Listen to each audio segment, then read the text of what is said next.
if I wanna survive, not gonna swallow my pride. I'll never give up, cause when it's all said and done. He hooks himself back in. They want it. Kingsley's not able. It's a pentakill. Second, he'll find a second. Chippy is on an absolute tear right now.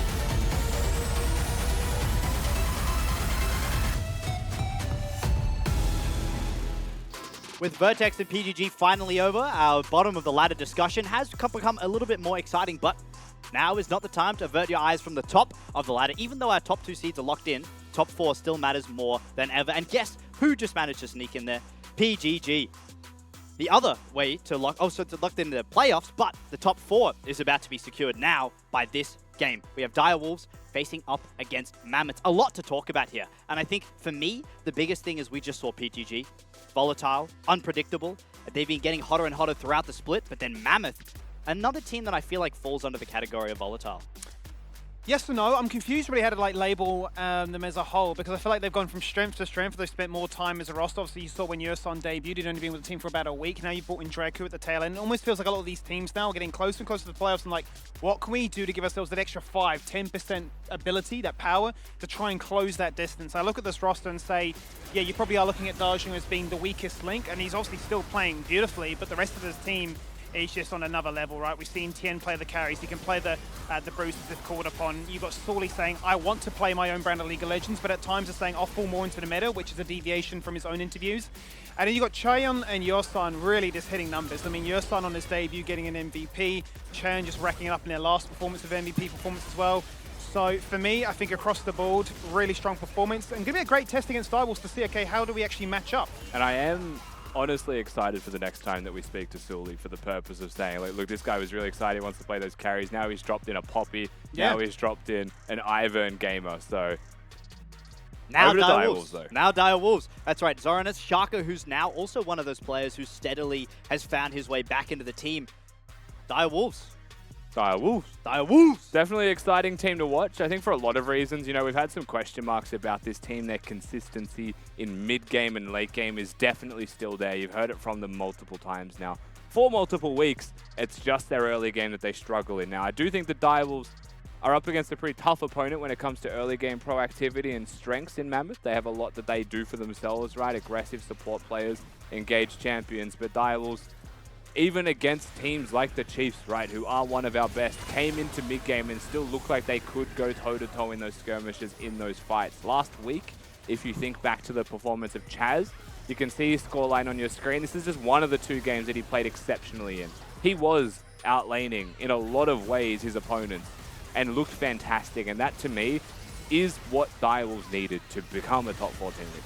Absolutely. This team, they get to 30 minutes, they almost turn into a different beast. The experience of all of these members really coming to show as we get into those late game Baron situations. But yeah, to me, this is an exciting matchup for multiple reasons. I think, obviously, the top lane are my 2 favorite carry players in the league right now. I think at mid lane as well, Chaz coming against Dajun, who we have mentioned as, you know, perhaps the weak link. That being said, he is great in his own right, but potentially an avenue to exploit there and allow Chaz to really take on this game.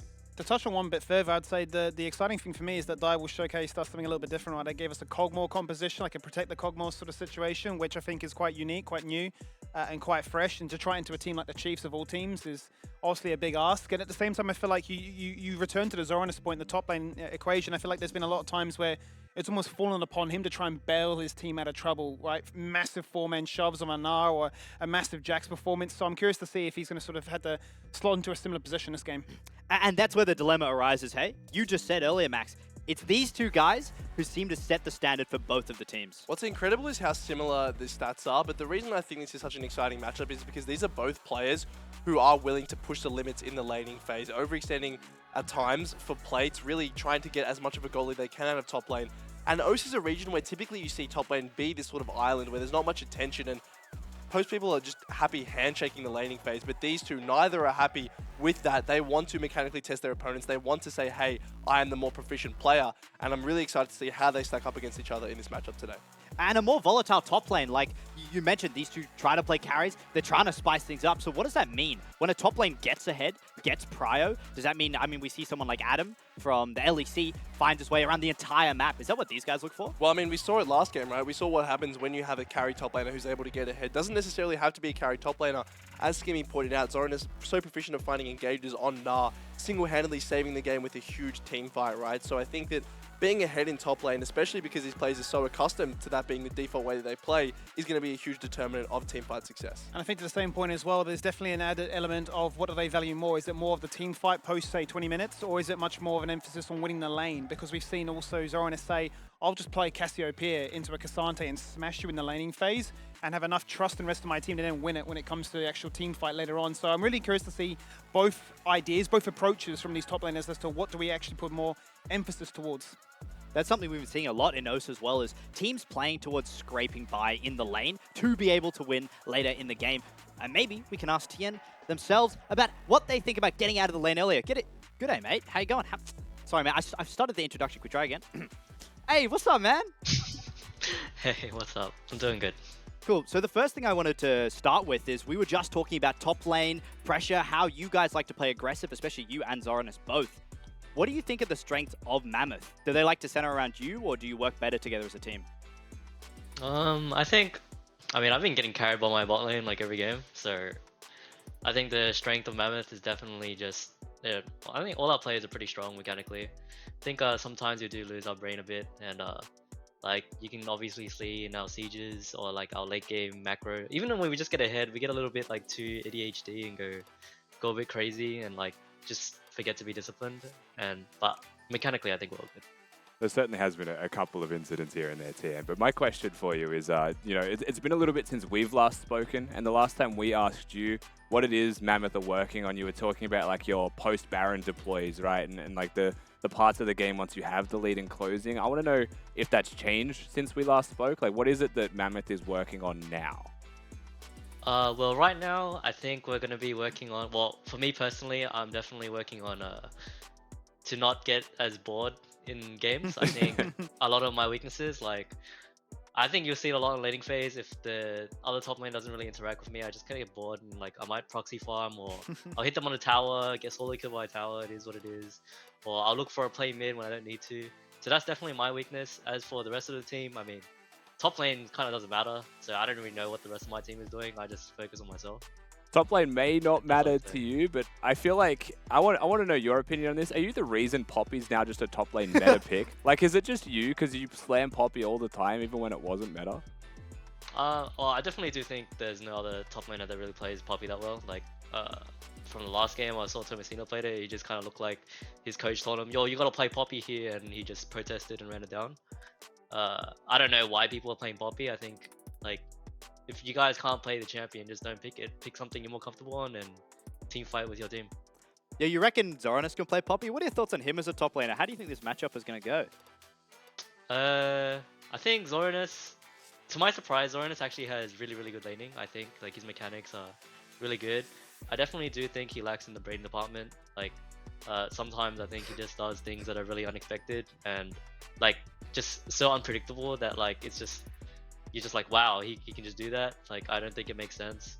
I think I'm most worried about if he decides to pick like a non-conventional top, like I'm gonna play against Yumi top or something, and I'm just gonna be like, this is cringe. Right? Nah, Cassio, I don't care. He can play a mage if he wants. I'm more concerned like, if he decides, if he doesn't want to lane top, I'm just like, okay, I'm bored. Like, I just hope I get interactive matchup. Okay, interactive matchup it is. Fingers crossed, and good luck with your game. Oh, thank you, thank you. Interesting, he brings up that Cassio and non-conventional top lane. Is that what else is like in that umbrella that we've seen being pulled out? I mean, Zoranis is the one player who played anything. Like, he played Teemo in a stage game, he's played Janna, he's played like a bunch of absolutely random stuff. I doubt he will be seeing any of that today. I think he had some choice words there for his opponent in the top lane, but nice to see that he's respecting him, at least in lane, and his mechanical prowess. But I think it was interesting how Tien actually kind of like went on a lot of the points that we mentioned, right? Where you can see him get a little bit bored in lane, hits like one order at a time, it's like, oh crap, I've got a flash, I'm glad that like we said boredom. We weren't sure if it was actually boredom. He's like, nah, bro, I'm legit just so bored. Like, I get it. He's a top laner. It can be very boring. Is that something that like, is that like a thing that happens to a lot of people? Like they just get bored in games and they go ahead and like, just, I'm a flash You forward ask and find the Rusty, turret." when we 1v1 in the top lane, I would get bored in the first 5 minutes. He's like, let's just farm. And I'm like, I'm trading straight away. He's like, mate, you got to focus on your mid. Nah. I'm trying to teach Skibby how to last hit, and we got like 3 waves in, and he's like, I'm done. Like, I'm just all I'm in. just I bored, let's don't fight. care. I don't want to sit here and farm like, oh yeah, mate, 6 Yeah, minions, 6 boring. waves. Oh, I missed one. I want us to punch that's on. alright. Yeah, which I agree with, to be honest. It's Yeah. more fun. Yeah. Well, the other poor isolated man in the top lane is also ready to talk. Zoranus, hey man, what's up? Hello. You ever Hey, feel Jake. isolated in the top lane? Like, you feel kind of lonely up there? Yeah, it's a bit of meditation goes on up there. Let's talk about the meta in general as well then, Zoranus, while we're on that pathway, because you are one of the few top laners that deviates from it with no hesitation. What is your thoughts on the meta, and is there freedom to deviate like you do, or is that potentially a bit of boredom? I think like nowadays, especially in other regions, there's a lot more carry picks cropping up, such as like the Renekton and Jax are seeing more and more prior with Sejuani. So I think there is like some flexibility of you don't just have to blind a tank, but like in terms of the blind picks, you're really limited into what's meta basically. Right, and so I guess beyond the meta then, right? Because we've been watching you guys play, and it feels like there has been a lot of improvements across the board for you, Zoranus. But, you know, even in your series versus Chiefs, the scoreline doesn't reflect how much of a fighting chance it felt like you guys had. What was, like, your biggest takeaways from a series like that? Because it really did feel like there was winnable moments for you. Yeah, I think the biggest thing we can take from that is if we just played like a couple of the fights better or a couple of sequences better, like we were really close to being able to even like 2-0 the Chiefs. So it's just a lot about focusing on like being consistent in our plays and the way we play team fights. And those are like the little things that will be the difference between us losing and winning. Yeah, well, I mean, TM was just talking about you earlier, bro, and he said that he actually really respects your laning and how you play. And then he said that you don't have a brain, man. Is that... I wouldn't let that slide, personally. What do you have to say to that? I mean, I'd say it's pretty rich coming from him. He dives to the jungle a lot too. I think generally, like, top laners, you know, don't have much of a brain, let's be honest. You just want to fight to the death, but then you have to respect the jungler, and if you don't respect the jungler, well, you just die. Well, maybe that leads us to the last thing I want to hear from you is, you mentioned the jungler coming through, you want to fight all the time. Is that the kind of team you feel like Mammoth is? Or what do you think of when you think of Mammoth as a team? I think they just want to fight all the time. Sometimes it works out, sometimes it doesn't. I think that's all there is to them. All right, let's find out then. Thanks for the interview, mate, and good luck with the game. Thank you. It's like dogs on a leash in top lane. Is all I got from those 2 interviews Let me back at to him! back. Let me at him! God, I want to fight. They're just being held back by a jungler being MIA on the map. Maybe Tien's next up on Vertex then. That way that we actually do have 2 dogs on a leash, Direwolves and Vertex. Like, why are you looking at me like that? You know why I'm looking at you like that. Do you like the distance between you now? You can't It's look at you from like this close. that same stare. Breathe in. Okay, we've got our side select as well. Both still continuing to be blue side, even though we saw a switch up the other day. It was from Bliss that chose red side. Yeah. Pensinet as well. I PGG think. pick Oh, red and of every course time as PGG, well, but yeah. them switching it up. Mammoth and Direwolf staying with the same. Yeah, I mean, blue side seems to be the side at the moment. I am just personally hoping that with blue side selection, we don't get our Rel first picks. Yep. That's all. I'm a simple man. And until the day I see a Rel first pick that gets counted and does well, I will continue to say it's being counted. That's my biggest stance. You almost get proven right every single game. Like Yeah. the Rel gets blind picked against the Gragas Alistar, and the Yeah. Rel's just useless. It'd be crazy if they counted it here, then they counter it. You're like, wow. They One did game counter it. The one game they didn't, it was a Leona. Would you believe it? The Rel did well. Yep. Just say it. Rel jungle? I don't. Never. Never we will see that. We're not G2. You know, we don't have that much creativity here to make it work. Maybe there's more of a emphasis on the bot lane here too. Do you think that either of the supports particularly stand out in the matchup for both of these teams? Oh, I mean, Yerstan's really good. Like, He's very good. I kind of have to say Yerstan stands out a little bit more. Also, Alistar main, so Rel probably not going to be a first Yes. pick. No, Yerstan. I think Mammoth, my eyes go firmly to Mammoth. You heard it from the interviews as well with Tien saying his bot lane's just carrying him. So I think there's a lot of trust for Mammoth right now through that 2v2. You know, from the experience I've had with Decoy and Medium, he will first pick Rel, and he's going to win Rusty. Let's see it. I don't think so. Okay, I well, think if you agree with that's me, cap. Dare fan vote, put your points down. I'd love to hear. And we also, of course, see how we thought the games would go, besides maybe Decoy locking in Rel. Okay, Nice one, bro. Nat, Nice one. wait, Rusty, what did you predict? Did Oh, Nat yeah. say she was going to do your prediction? She might have copied my homework. Interesting. She might have copied my homework a little bit here, yeah.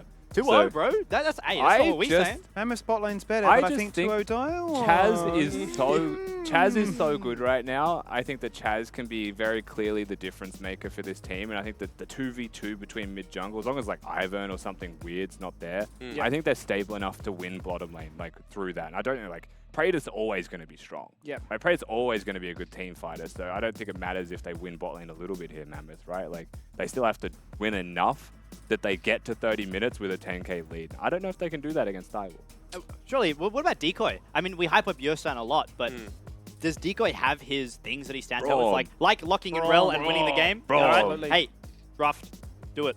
Hey, I believe in you, bro. Was planning on doing that. I was planning, actually. And would you believe it? There is a draft. So let's talk Shocking. about it, Max. Let's talk about what we could see here as a first pick priority, because we've seen certainly a handful of different options. Maokai comes to mind, but it's going to be banned away by Mammoth, so they're going to deny that one. You talk about the impact of Chaz, perhaps on a mage like the Annie, denied as well. As for Direwolves, they say, Sully, you've had that Ivan, a little bit too strong, has to be taken away as well. And what's interesting to me is this double jungle ban here. Sully is someone who has shown that he is more than willing to play some untraditional picks like the Hecarim, like the Trundle if the situation arises. But it's going to be the Ahri first pick. One of those champions where, you know, Dajong in the mid lane going to be able to have his opportunities to play make, to have a bit of a safer laning phase and really facilitate for his bot lane, for his top lane when the time arises. I agree, and I feel like it's been his strongest go-to to split, at least, to, you know, sort of fit the tick box category, if you will, of like I can lane, I can be aggressive, I can complement well with my jungle, and I can actually be a relevant factor as the game continues to go on, regardless of my state, right? Be it so many different variations on the build you can go for this Ahri, so really go wild with it as a result. Direwolves though going to respond with themselves an Aphelios as well as a Wukong. We had a Praetor and Aphelios. It's like a match made in heaven. Be expecting a repeat of basically what we saw in the series just prior, but at the same stretch, Cheon on Kaiser is a different gravy. And it's a Rel blind, right? So there is the opportunity here for Decoy to answer something in return, but Zoran has said it in his interview, Mammoth a team who want to fight and fight often, and with this first three, it is a very explosive 3v3 towards that bot lane that they have drafted for themselves, and it's going to be Braum. Who would have known? Who would have thought? Not like we would have said that. No, not like he got shouted out on the couch 10 seconds ago. Going to be the Braum, so not a traditional Rel counter in the sense that you can knock her away or disrupt her combo, more so in the fact that you can block the damage that's coming from the rest of her team afterwards. Yeah, and a champion at Decoy is very at home at, right? Of course. So comfortable in this champion, and it's going to link up beautifully with the Wukong as well when they link up as a jungle support pairing, so the skirmishes are going to be fantastic in that regard. Solitax is going to come out in the second half of this banning phase. The Kha'Zix denied, a champion that he played back-to-back in the series very early on into the split, I might add, but then from this point onwards has not seen the day of light again. For Mammoth though, where do they look to target? You'd imagine more emphasis on the mid lane unless they're really scared about top lane impact. Yeah, you do think that Direwolves would be saving their 5p here for Zoranus to be able to get the better in that matchup. A lot of top lane is still available though for Mammoth, right? The Scion's still available, the K'Sante still up and available to be picked, so definitely no shortage of options for TN. Whether he is going to opt for that tank and say, okay, I'm willing to sacrifice my lane and we can play for that 4v4 jungle. To me, the interest is in the jungle pick, right? Sully having the Kha'Zix banned away from him. Not many junglers left on the board that you traditionally see, right? Perhaps a Sejuani, and even that is going to come and be taken away right now. So stuff like Hecarim, stuff like Trundle springs to mind. There's more off-meta picks that could find room in a full engage comp. Absolutely, unless he just decides to pull the trigger and say, I'm playing Viego this game, I'm going to be the carry, and go back to really what was the mantra of my introduction to this roster. Singed denied away first of all. Will they make it 2 from 2? They certainly will. With the Ahri locked in, they're going to make life as difficult as possible for Chaz to try and outrange and outscale. They absolutely will. Now, what does Chaz go towards here? He talked in earlier interviews about the Annie being one of his staple options. That's been taken away, as well as those two control mages that he feels so comfortable on. Taliyah, one of his pocket picks, not very played on this patch though, however. Sure. So he's tossing it up here. And just as I say that, Skimmy, it is going to be the Taliyah. So really great champion at disengaging into stuff like the Rel and the Ahri, providing so much opportunity to peel back. And Direwolves already with the makings of a very strong disengage comp. Certainly is, and is a champion that he was certainly the only one at stage really playing, right? Despite the meta being very revolved around others at that given time. Obviously, the Weaver's Wall is going to be fantastic for rotating around the map very easily to try and land a counter punch to whatever Mammoth might be throwing, because they've landed the Trundle again. And what we do know is that the Trundle and Rail worked beautifully last time we saw it together. Yeah, so Trundle K'Sante going to be the 4-5 here for Mammoth. To me, it's interesting with Trundle because he's not necessarily one of those explosive champions, right? When you think of Ahri and Rel, you think of spontaneous engages, trigger pulls, flashing forwards and finding multiple members. Trundle a lot slower in the way that he plays the game, right? Perfect in skirmishing early, one of the champions that can actually beat Wukong in this 1v1 in the early stages of the game, but definitely a stable top jungle that allows Mammoth to focus on their bot lane as this game goes on. And it certainly will do. A last pick K'Sante into a last pick Jax. The Jax continues to make it a perfect presence here on the show today to close out week number 5. And it is all about these top laners. That's where we put our attention towards, and that is where these last picks will come out from. And I suppose we can take the whole composition into effect in a second, but what do we make about this top lane matchup first of all? Yeah, I love it. I think Jax has always been one of the traditional K'Sante counters in the sense that your laning phase is okay and then you outscale him like Jax always does, and pair that with the fact that you're against the Trundle as well in the top jungle, it's very hard for him to actually kill you, right, if you are playing well around that counter-strike. So compositionally, we said that Mammoth want to look towards that bot lane. If you're letting that top lane go unchecked in the 1v1, we could perhaps have a repeat situation of Jax sitting in a side lane, getting work done as the game goes on and becoming a threat ever increasing over time. With a strong enough 4-man that can just look to contest elsewhere to keep Mammoth busy and keep them locked down as a result. But let's take into stock then the entire effect of what we have, right? A blind Rel, not the hardest counter towards it, right? But the fact is we know that Yosan very proficient on these engaged champions. It continues to showcase its presence regardless if it is going to be blinded or not. What do we really make of their composition as a whole? It's just, is it classic Mammoth from what we've seen so far with just hard aggression, find a target, execute well? It definitely is hard aggression. I think there's a lack of damage towards that top-sided points, right? The K'Sante, Trundle and Ahri, yes, they'll be very strong at around that level 6 spike, but as the game goes on, definitely falling off in damage. I think to me, it's all about this Kai'Sa Rel. If they can find advantages, if they can find early fights around Dragon, perhaps swapping to a Herald, you can really blow the game open. And then on the other side, it's a disengage comp, right? The Direwolves want you to run into them. They've got the Taliyah, they've got the Braum. Wukong in a sense as well, being able to drop that Cyclone and run away. Definitely wants to play a nice, slow front-to-back style to alleviate the pressure on some of their carries. Almost feels to me, Max, like I'm getting a flashback of Chaeyoung being Violet with a comp built around him to succeed, and they will live and die by the sword of will this Kai'Sa pop off, because we need it too. Let's load ourselves then into the Rift for our second best of 2 of the night. With playoffs secured for one team already, it's now a chance for Mammoth and Direwolves to guarantee themselves in a better position and potentially fighting for that upper bracket. Going to be the Spellbook tier start here for Chaz, so acknowledging that he doesn't really want to fight, but Skimmy Tian's been found here. Just going to drop the Rammus thumbs up and head off with the ward being swept. He's going to start this game off with a sweeper. We've seen this happen a few times now, and sweepers weren't available at that moment, but this time it is going to be denied, and thankfully Tien's not going to lose anything in making that play happen. But the rest of his team on the bottom half of the map are going to deploy vision as well, so they're going to definitely have a clear game plan in mind, lock down this Wukong, know exactly what they can do, push the limits. Yeah, absolutely, and Trundle, one of those champions that is very happy to meet Wukong early in the clear, right? A very strong skirmisher early in the game with this press the attack build, plus the AD that he steals when he uses that Q, so potentially even looking for an invade onto a 2 camp if he was feeling it. But unfortunately, Decoy Sweeper actually is going to spot the ward and get that cleared out. Not in time. No, not in time. Only one shot goes that way, so not enough to try and make any real impact happen as we're into a pause. Hopefully nothing too major. I'm trying to remember if memory serves me correctly. I feel like there was a time it had been Babbitt playing the Trundle and went lethal tempo instead and went for an invade and just had such massive range in the chomp. He was just killing people, didn't care. Yes. Rings bells for some reason. It was on a blue buff. I remember that. They jumped the wall and just absolutely beat them to death. That's it. That's exactly what you can do as Trundle, right? And this is a champion who does have a bit of pressure on them early game to actually get stuff done, because late game, you are essentially just building Knight's Vow and stealing resistances, right? That's all you're good for. So certainly able to contest the Wukong early on. The question for me is, are you going to have the side lane prior to match, right? Taliyah, a very proficient champion at getting that shove early on.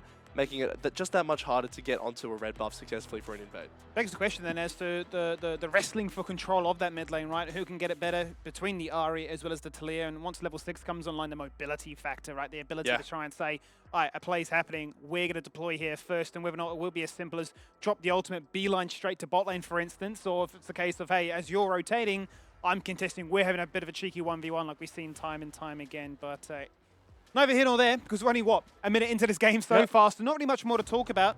I suppose whilst we do have a chance to quickly reflect on what we've seen, is there a composition that you favour more? I mean, we already touched on the fact that it does feel a bit like the Cheon show here, a comp built around him, and you said a lot more towards the disengage from Direwolves. Is there a comp with names disabled that you'd prefer?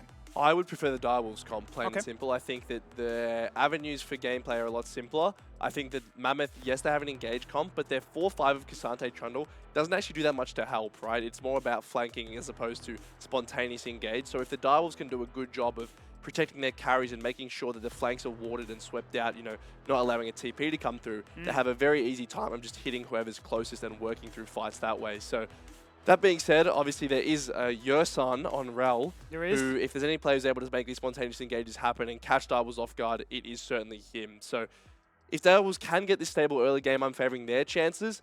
That being said, there's a lot to be seen and a lot of spice that can come out from these Mammoth picks. Yeah, I think if we talk about then the spice that Mammoth will have to try and throw towards them, I'd love to see some creative flanks, some ability to try and punish Direwolves, because I feel like that's been their weakness, the split. They've struggled to, you know, soak the pressure from those multiple angles. They've really looked to try and stay as a compact 5 and just push as a squad and go for the very standard affair in that front to back. And I think that was really demonstrated clearly against their match in Bliss, when Bliss just came from every single angle and said, you know, your comp is built to do one thing and we're not going to allow it to happen. So curious to see if Mammoth will be given those opportunities, right, to create all this space then for the Kai'Sa to excel, the all-out mode, remove a carry threat from the equation. The Trundle pillar goes down, you can't actually bridge the space anymore, and obviously the rail can come on through and assist in due course as well. Quick update from our side, there is an internet issue plaguing one of the players at the moment, so hopefully nothing too major. We do love our internet down in Australia, don't we? We do. It's a very common occurrence. I don't know about... Is your internet good at home? My internet's very good at home, actually, down in Melbourne. It's quite nice. I get about 21 ping and not too many drops whatsoever. Yeah, that's good. What about back in NZ? Well, in New Zealand, the ping is insane. Well, not the ping, actually the download speeds. I think I could get like gigabit down. Oh. Like 1,000 down. It was fantastic. Oh, what? Yeah, New Zealand internet's fantastic. So when I came to Australia, and it was like, yeah, you can get 100 down and like that's like the top tier. You're actually in paradise, apparently, and you're thinking, hang on a minute, like, what's going on here? But I tell you what would plague me actually back in New Zealand is sometimes my modem, I think we'd had it for far too long in the family, it would get too hot, and it would just randomly turn off. So you could be in the middle of like a promo or a match or whatever it may be, and the modem would shut off. That's the worst. Got to the point where I would actually go so desperate, I would chuck it in the freezer to instantly cool it down. 5 minutes in and out, and I'm thinking, sounds healthy. Can't be good for you. Water and electronics. No. Hey mate, you plug it back in. That actually reminded me, right, back when I was playing pro, I actually had this thing where in winter, whenever it rained, for some reason, I cannot describe why, I'd get huge ping spikes, right, like unplayable during a scrim set. So it got to the point where basically whenever it was raining, we knew that a scrim set was going to last basically 7 hours because we were going to have to pause that often. So was that on fiber or was that on ADSL by chance? I have no idea. I'm trying to think. I remember like the old internet before fiber. That was a big issue with the rain. See, I don't know if it was like placebo and it just happened to be when it was spiking, but it felt like every time it was raining, it happened. So you never know. Crying in the rain for multiple reasons. The modern equivalent, basically, of it. Yeah. Well, it is a bit of a tragedy, I suppose, down in this part of the world, right? The internet being as temperamental as it can be. I think to the point that Rusty mentioned as well earlier on about like how we are so geographically separated from the world. I mean, I'm just looking forward to where the future goes, like 5-10 years. I mean, surely got Elon Musk after they finished their, you know, the UFC wrestle between him and Mark Zuckerberg. Surely they're creating bots like AI for us to verse like better than scrim teams. Yeah, exactly. And that's always been a question of, you know, what does an ideal performance of League of Legends, can you even characterize that, right? Is there an objective best way to play the game? That's all things we'll have to answer, wait and see. But I can't think, from the top of my head, I don't think any players are from Perth in this game at least. That's the biggest like ping gap in Australia, obviously the 60 compared to the normal 20 you get here. I tell you what though, it feels really good when I go back to, when I go back home after the show, queue up for an ARAM, of course, ARAM Goblin. Of course. And you know, you just load into the game, you feel a little bit cocky for a second, you say, oh, can we get a ping check, anyone? You hit ping 2 MS. You have 2 MS? 2 MS. On a bad day, 4. Imagine. Whoa. That's a first world problem, isn't it? almost double there to 4. And then you still lose and you're like, oh, these hands don't work, Yeah. mate. There's no excuses there. And it's perhaps maybe good to have that little bit of barrier to say, okay, I can blame it on factors external to myself. But Reasons to go back home to New Zealand then. yeah, exactly. Well, hopefully not much longer before we crack ourselves back into the series. If you are just tuning in now, not much has really happened. We're about a minute into the game, and a pause has happened, and the latest update we had was that a player was experiencing a bit of an internet issue, hence why we're just going down memory lane, talking about some of our own experiences, I suppose, in that regard. But, yeah, ultimately, this is that battle of 3rd and 4th place. Both these teams hunting to secure the upper bracket position. And, I mean, having been in that position yourself, Max, as a pro player once upon a time, I mean, how good does it feel to have the upper bracket to sort of fall back on? So much better, right? You can come in and you don't have all that win now mentality. You can sort of use that first game as a warm-up almost. Obviously, you're going to want to stay in the upper bracket as long as you can, but having that factor that, you know, losing now isn't the end of the world. We are able to get our bearings in a playoff situation. Certainly helps relieve so much pressure, especially if you are looking at players coming to the playoffs for the first time. You see a lot of these players playing from home, of course.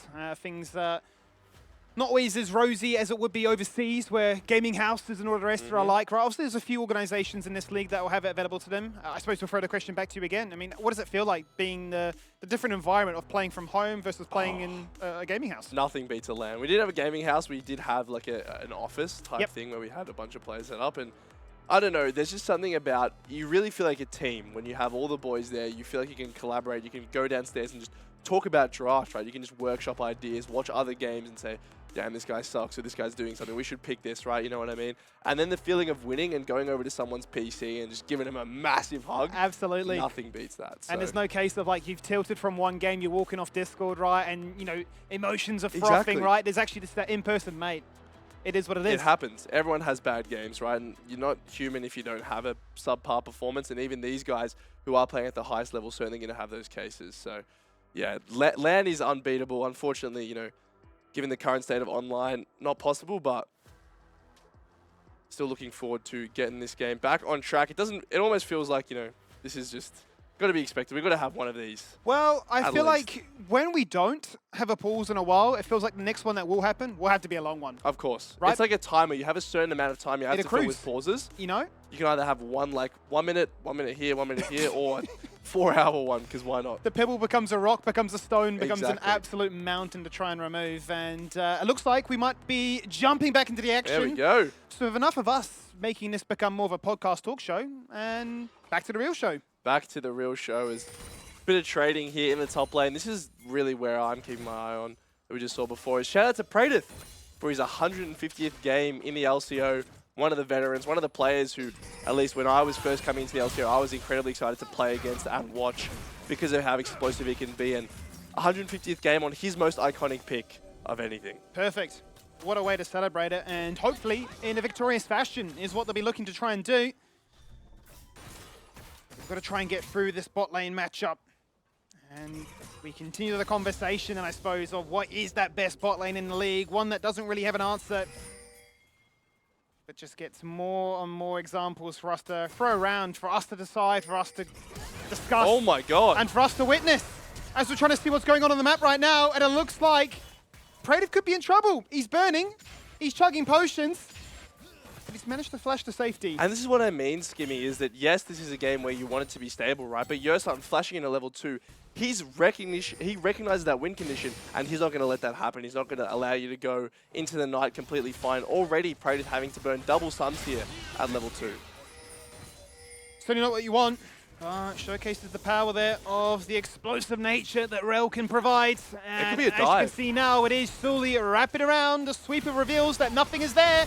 Chain's getting excited. Supercharger started off. Yosan to get it done. Soaking the tower. Is going to die. It goes to Decoy. But it's Cheon that finds first blood. I mean, that is the ideal outcome, right? You get the kill onto the Kai'Sa.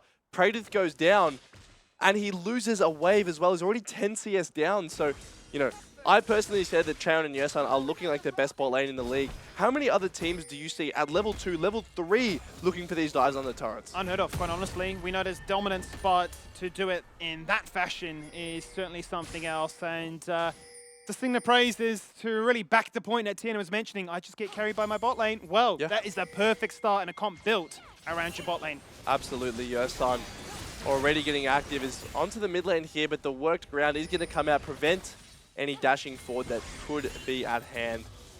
Shaka, meanwhile, just completing his clear, getting through it, not going to have the same early game ganking power that something like a Trundle is going to have, so more going to be reacting to what Sully is doing here. As we check back in with the top lane, I was saying this before, but this is really where my eyes are peeled. Not only because of the trash talk we were seeing before, but Jackson Tikasante, a very feisty matchup. It very much is, and you're expecting a solo kill to happen. If nothing more, it's not going to be a farm fest. They want to interact, they want to trade, and they would love it without a jungler involved. And this is what we were talking about before, right? These guys are both going to say, I want to 1v1 skill check you. It really is a matter of who's going to play. And like to your point, I would love to see both junglers saying, all right, you know what?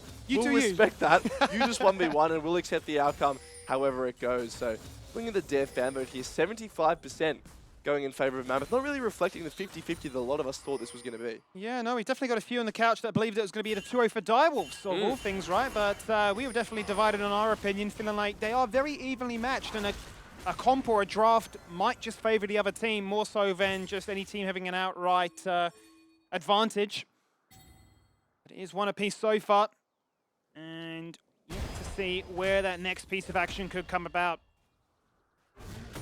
It's going to be the top lane here once again. These guys, every single creep is being contested, but you know, as the game goes on, and it is a slow early game, right? But the Direwolves are completely fine with this. Direwolves want this game to be as slow as possible if they are just able to weather the storm here as TN hitting the level 6, able to force Zoranus back here. Zoranus will get it off this cannon minion and potentially look to fight. Certainly might look to fight as a result. He's going to shove him back in. Looking to try and get a little bit more explosive. Goes all out mode right now. Looking to try and soak up as much as he can. Double ultimate's burn here in the top lane. The leap back in and power the damage. I think he missed the auto, so the damage doesn't stick. Tien not willing to break out of that form just yet. But we're glued to this top lane. And he's got to be so lucky that Shark is actually towards that bot side here, right? That is a huge wave pushing into his turret. If there's a jungler, he gets dove and suddenly it's game over. But Tien using the level 6 advantage to try to find a bit of a skirmish, but it's a Jax. He's so tanky, got the wave on his side. And like you said, he was one empowered auto attack from Zoranus from actually going down there. So already showing that these solo kills definitely a probability more so than anything in this top lane. Well, Mammoth are going to turn their attention to getting the first dragon as a result. Dajong with a cheeky moment to rotate through the mid lane and assist his bot lane that had the ability to just leave lane, really. Certainly kept this Aphelios Brom combo at bay for the meantime. Get themselves on the board nicely. A bit of a deviation compared to the last game where we had the very first dragon at 15 minutes. Mammoth really wanting to get the ball rolling nice and early and see if they can get themselves a really nice soul point. And this is on keeping with what Trundle wants to do, right? A very good champion at soloing these dragons early on. That certainly wasn't a solo. He had about 3 members to help him. But in terms of his early game prowess and his ability to take down these objectives like the dragon and like the early heralds, certainly a key to victory, right? When your champion's power budget is so invested in this early game, you need to make sure you're snowballing, getting the objectives to match that, or else you really do have a problem come the late game. But once again, we can already see so much attention. It feels like every wave crashed, there's a different jungler down towards his bot lane. Well, this is interesting right now. You can see that Deco is actually going to check their own blue buff respawn, realize that Sully's not there. It's not being contested. Shaka's literally just walked into the enemy jungle and said, I'll take your blue, I'll take your Gromp. That is the trade-off for you going for the dragon and for still camping bot. Yeah, absolutely. And I believe this was the same trade that we saw happen earlier in the game when that dive did come out. This jungler sort of agreeing to just swap sides. But Shaka definitely going to feel good about himself, able to find that invade, actually up CS on Trundle here as he ticks that level 6 mark. Now is where Wukong gets really strong. Now is where Wukong can certainly fight, as we might have to return to our podcasting ways. We certainly may, as we jump into another pause. Unfortunately, come at a worse time here. You're starting to crest over to the points of, okay, Wukong starting to scale in. The Trundle isn't able to find as much agency to try and contest him on a 1v1. And Shaka is going to be one camp clear ahead. And with Sully rocking up and realizing there's nothing for me to do here, begs the question if he would then tell his bot lane, we're invading, because it looks like Shaka's resetting to go back to base to then pick up a double blue buff as a result. Is the game going as expected, as you'd really say? I would say if I'm Direwolves, I'm very happy with the way this game is going right now, right? Sure, you lost that first blood kill, but you're feeling in a pretty decent position. You've lost a dragon. Nothing that's really gotten too out of hand. To me, the big question on my lips is going to be what Direwolves want to do around this Herald. Sure. Right, we've seen so many times that early games are going well for the scaling comp. They're going so well, and they decide to take a Herald fight that gets out of hand, and then suddenly the game's gone completely down the drain. So to me, whether Direwolves, whether that means they got to set up early, that means they concede it completely and play for gold on the other side of the map, they need to do something to make sure they're not losing to this early game comp that has so much power at this stage of the game. I suppose it begs the question then as to whether or not Aphelios has the right weapon setup to try and get something started. If they were to look to try and flip the map and invest resources towards that.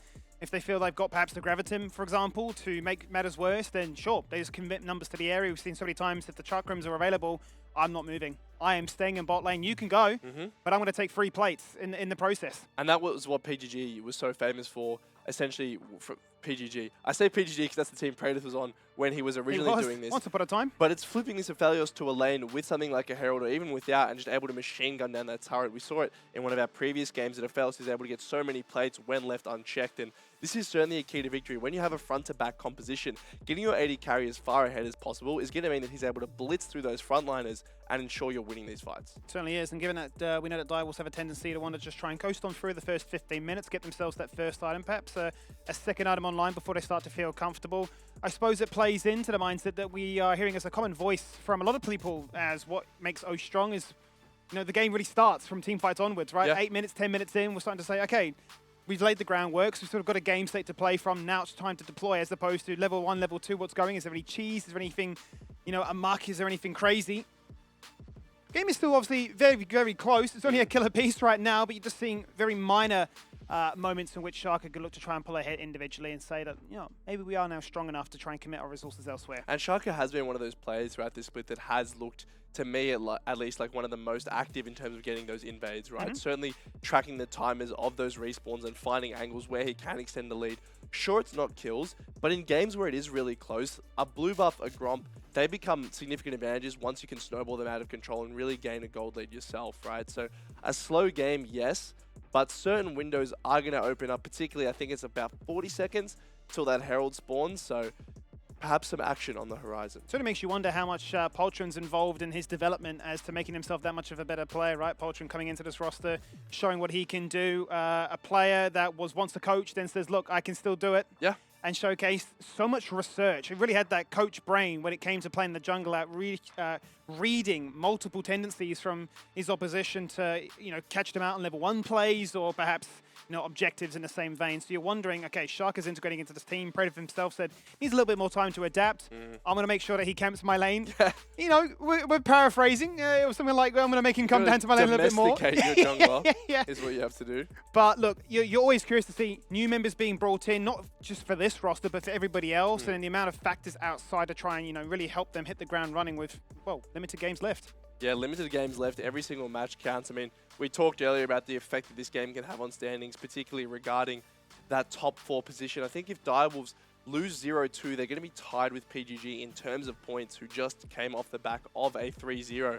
So potentially knocking themselves out of the upper bracket, not a position you'd want to be in. Yeah, Mammoth, if they get the perfect 2-0, they qualify for the top 4, right? So it's as easy as that for them. For Direwolves, it's a little bit more complicated. So definitely need a little bit of lady luck on their side to try and get themselves into the upper bracket. But I suppose, yeah, you're looking at Mammoth and saying, what a way to really announce yourself, right? A team that has struggled in recent years, haven't been able to hit the same heights as they would have done way back in 2019 with some very famous players. They've come in with a very serious contender here and showing that, you know, we do deserve to wrestle with the best. We try and barge our way back into the prestige of, you know, your championship winning teams like the Chiefs, like the Direwolves, and say, like, you know, we can almost bring together this band of misfits and say they deserve to be starting 5. And I love that term band of misfits, right? Because it really feels like not only is this Mammoth's sort of revenge split as a team, but a lot of these players' revenge splits, right? TN, Sully, both players who left internationally, didn't find the success that they were looking for, came back to the region. Someone like Yersun, who hasn't been able to find that success internationally, now coming in and looking like an all-star. Chain in the shadows of Violet. Exactly. So there's so many players on these teams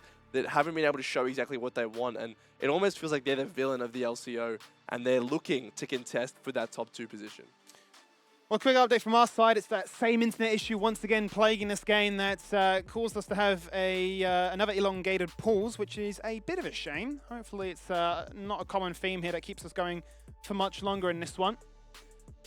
I tell you what, we were talking about it the other day in terms of, this is when you start to show your age, but I was talking about data caps back in the day. We have them on our phones, but we had them on internet back in the day, right? And how it didn't used to be all sunshine and rainbows with unlimited internet. It was very tactical. A new update would come out for League, and suddenly, oh, I've only got 5 gigs left for the entire month. There's still 2 weeks left, but I need to play ranked. Yep. I need to play with my mates. If I don't play with my friends after high school, I'm going to get bullied. Exactly. I'm out of data on my phone right now, actually, and it makes it hard. Given I'm from Melbourne, Yes. right? So I'm having to bounce between the different Wi-Fis back and forth to actually find something. But yeah, hopefully no players exceeded the data cap. That'd be pretty unfortunate as a pro player. Like, that's one of the professions you've got to have that unlimited, like, as much as you can.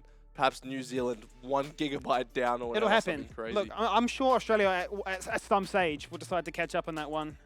But for the meantime, unfortunately, is the issue we face. I remember one time I lived in a flat with 10 different people.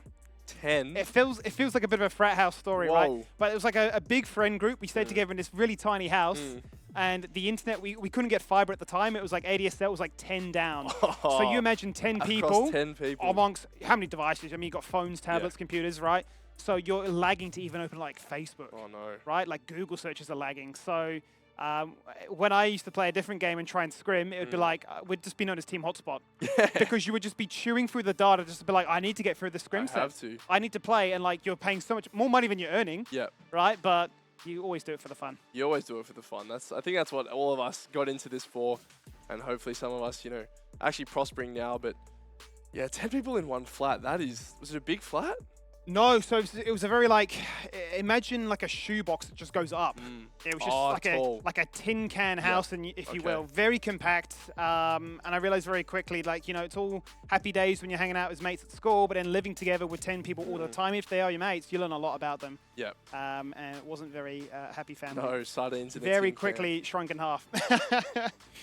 But look, just makes you appreciate just how good technology is these days. And I was actually having this question with somebody the other day. You know how we've grown up with the internet and we've gone through the ideas of CDs, VHS, Blu-ray, all the rest. I was thinking, okay, by the time we're our parents' age, are we going to be like the boomers that are like, oh, explain this to me? Yeah. Or have we grown up with this technology enough that we can just continue to learn? Well, see, that's what it feels like. And you know how they talk about the term like exponential growth?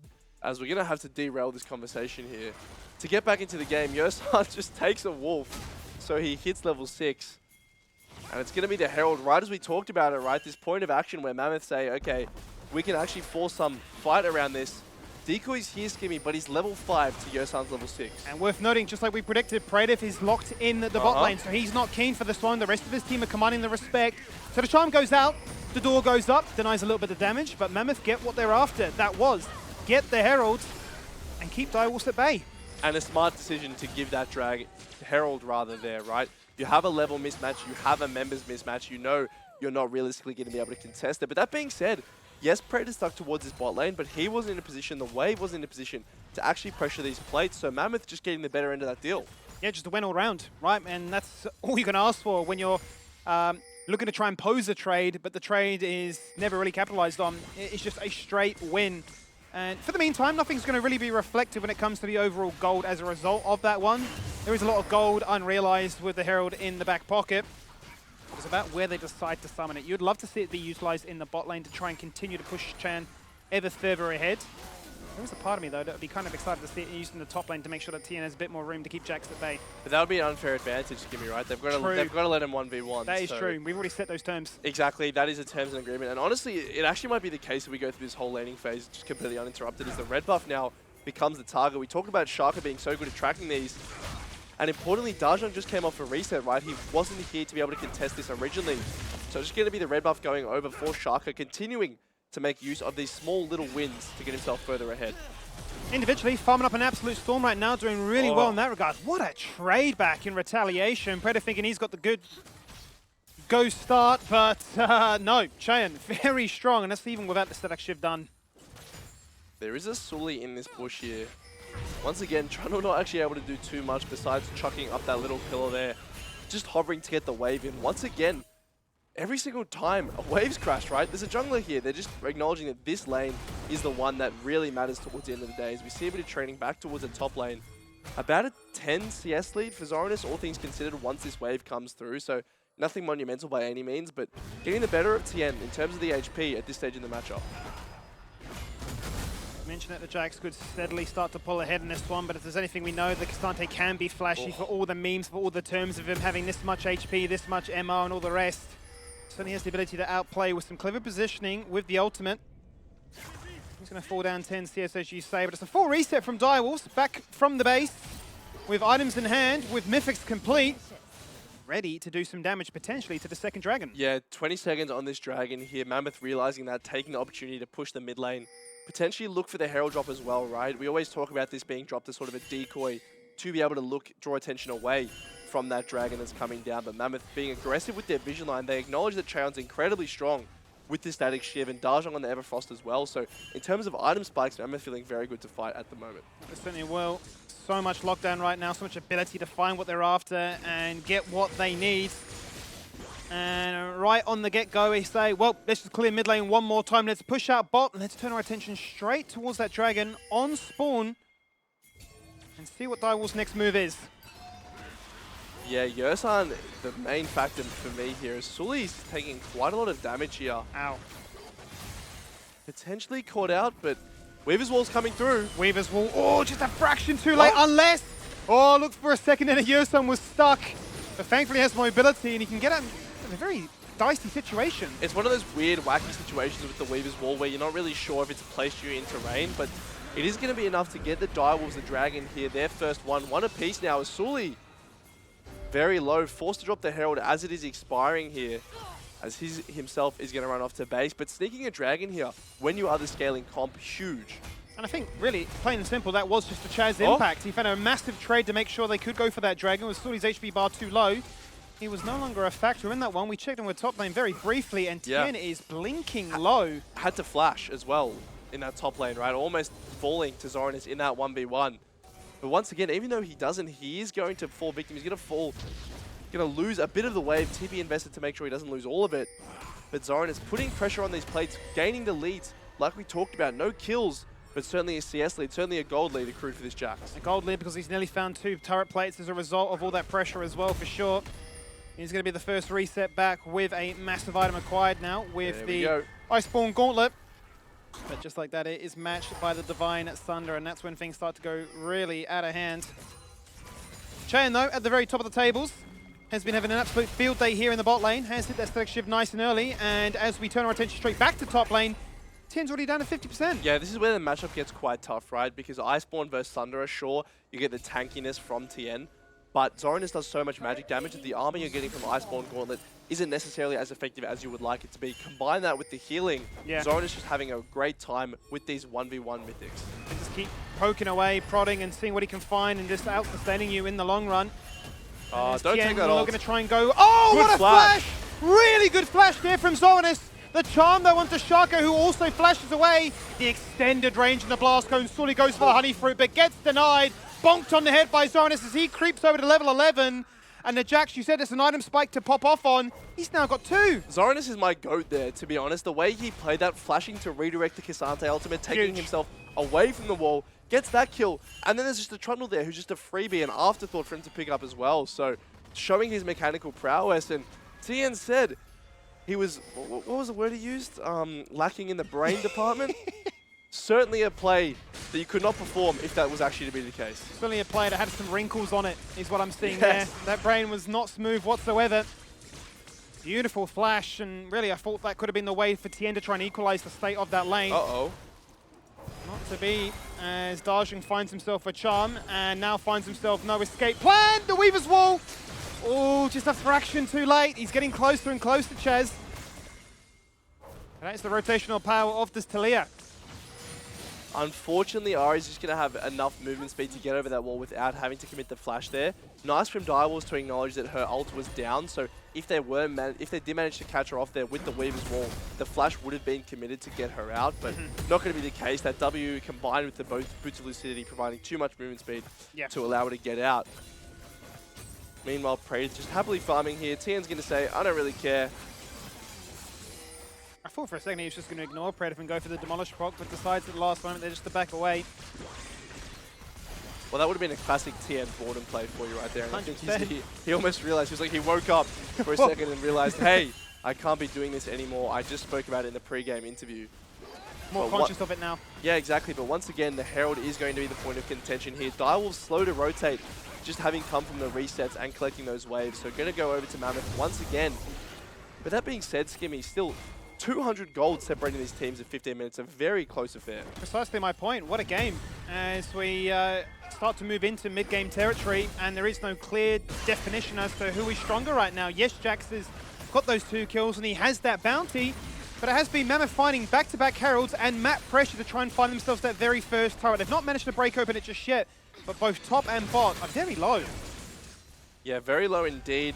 As we look towards the bot lane once again, we can see already that Jax is able to accomplish so much in these side lanes, constantly putting pressure on TN to have to respond. And, you know, even if you're not making any headway, the fact that you can always be the first one to move, you can always be the one to come up, get your team vision, is going to allow Direwolves to play that much more aggressively around this bot lane.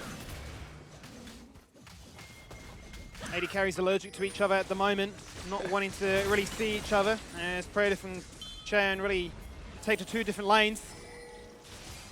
Chan stubbornly looking to try and guarantee that that first turret will fall on down. Predator in trouble, flashing away from the charm. Good disengage.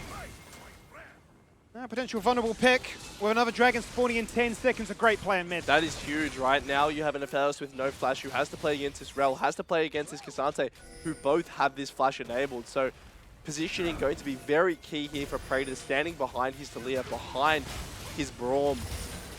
That being said, though, the Ahri ult was traded, Skimmy, so that mobility to get into the back line, not necessarily there to the same level you'd want to be for Daejeon. So there are multiple threats for Mammoth to try and pose a way in to cause the Aphelios some kind of headache, but not really showing any clear signs of intent to go for this second Drake. That would be Direwolves picking themselves up another one, stacking them back to back. The Weaver's Wall goes out from Chaz, denying Mammoth really from finding any trade back as a result. So the mid-tier 1 will stand strong for the meantime. Mammoth really stuck as to, okay, well, what do we do then? We can't go for the Drake, we can't go for mid. What is grouped up as for? And this is what I want to point out, Skimmy, is that Direwolves are approaching these fights so well. They very clearly ward out Yosan's position, make sure he's not able to find any creative angles. And then on the bottom side of the fight, you have Zoranus just keeping TN at arm's reach, right? We talk about it. Flanks need to be found as the Inferno multis pop just for a bit of damage. But flanks need to be found, and if your top lane is losing 1v1, Yosan's gone in, he's had enough, he wants to make something happen right now, and it's done wonders. They can't find Decoy though, and that's bought Shaka enough time to spin to win. He's found what they need, he is the equalizing factor. They've taken down 3. Yes, you've killed an Aphelios that doesn't have a flash, but we've got more. And they find an engage, but that is not the engage you want. 4 men under the turret, they lose 3 in the exchange. And that's Yosan flashing in, that's Cheon ulting and flashing on top of that to try to get this kill. Sure, Predator goes down, but he's sitting there smiling in the grey screen. He doesn't care. That is huge for the Direwolves. Nova falls to Nova hand. And for once in this game now, a clear sign that Direwolves are pulling ahead. They're feeling themselves now, they're getting stronger by the moment. They'll find their first turret this game to respond. And it all started with really Mammoth wanting to try and get this mid-tier 1.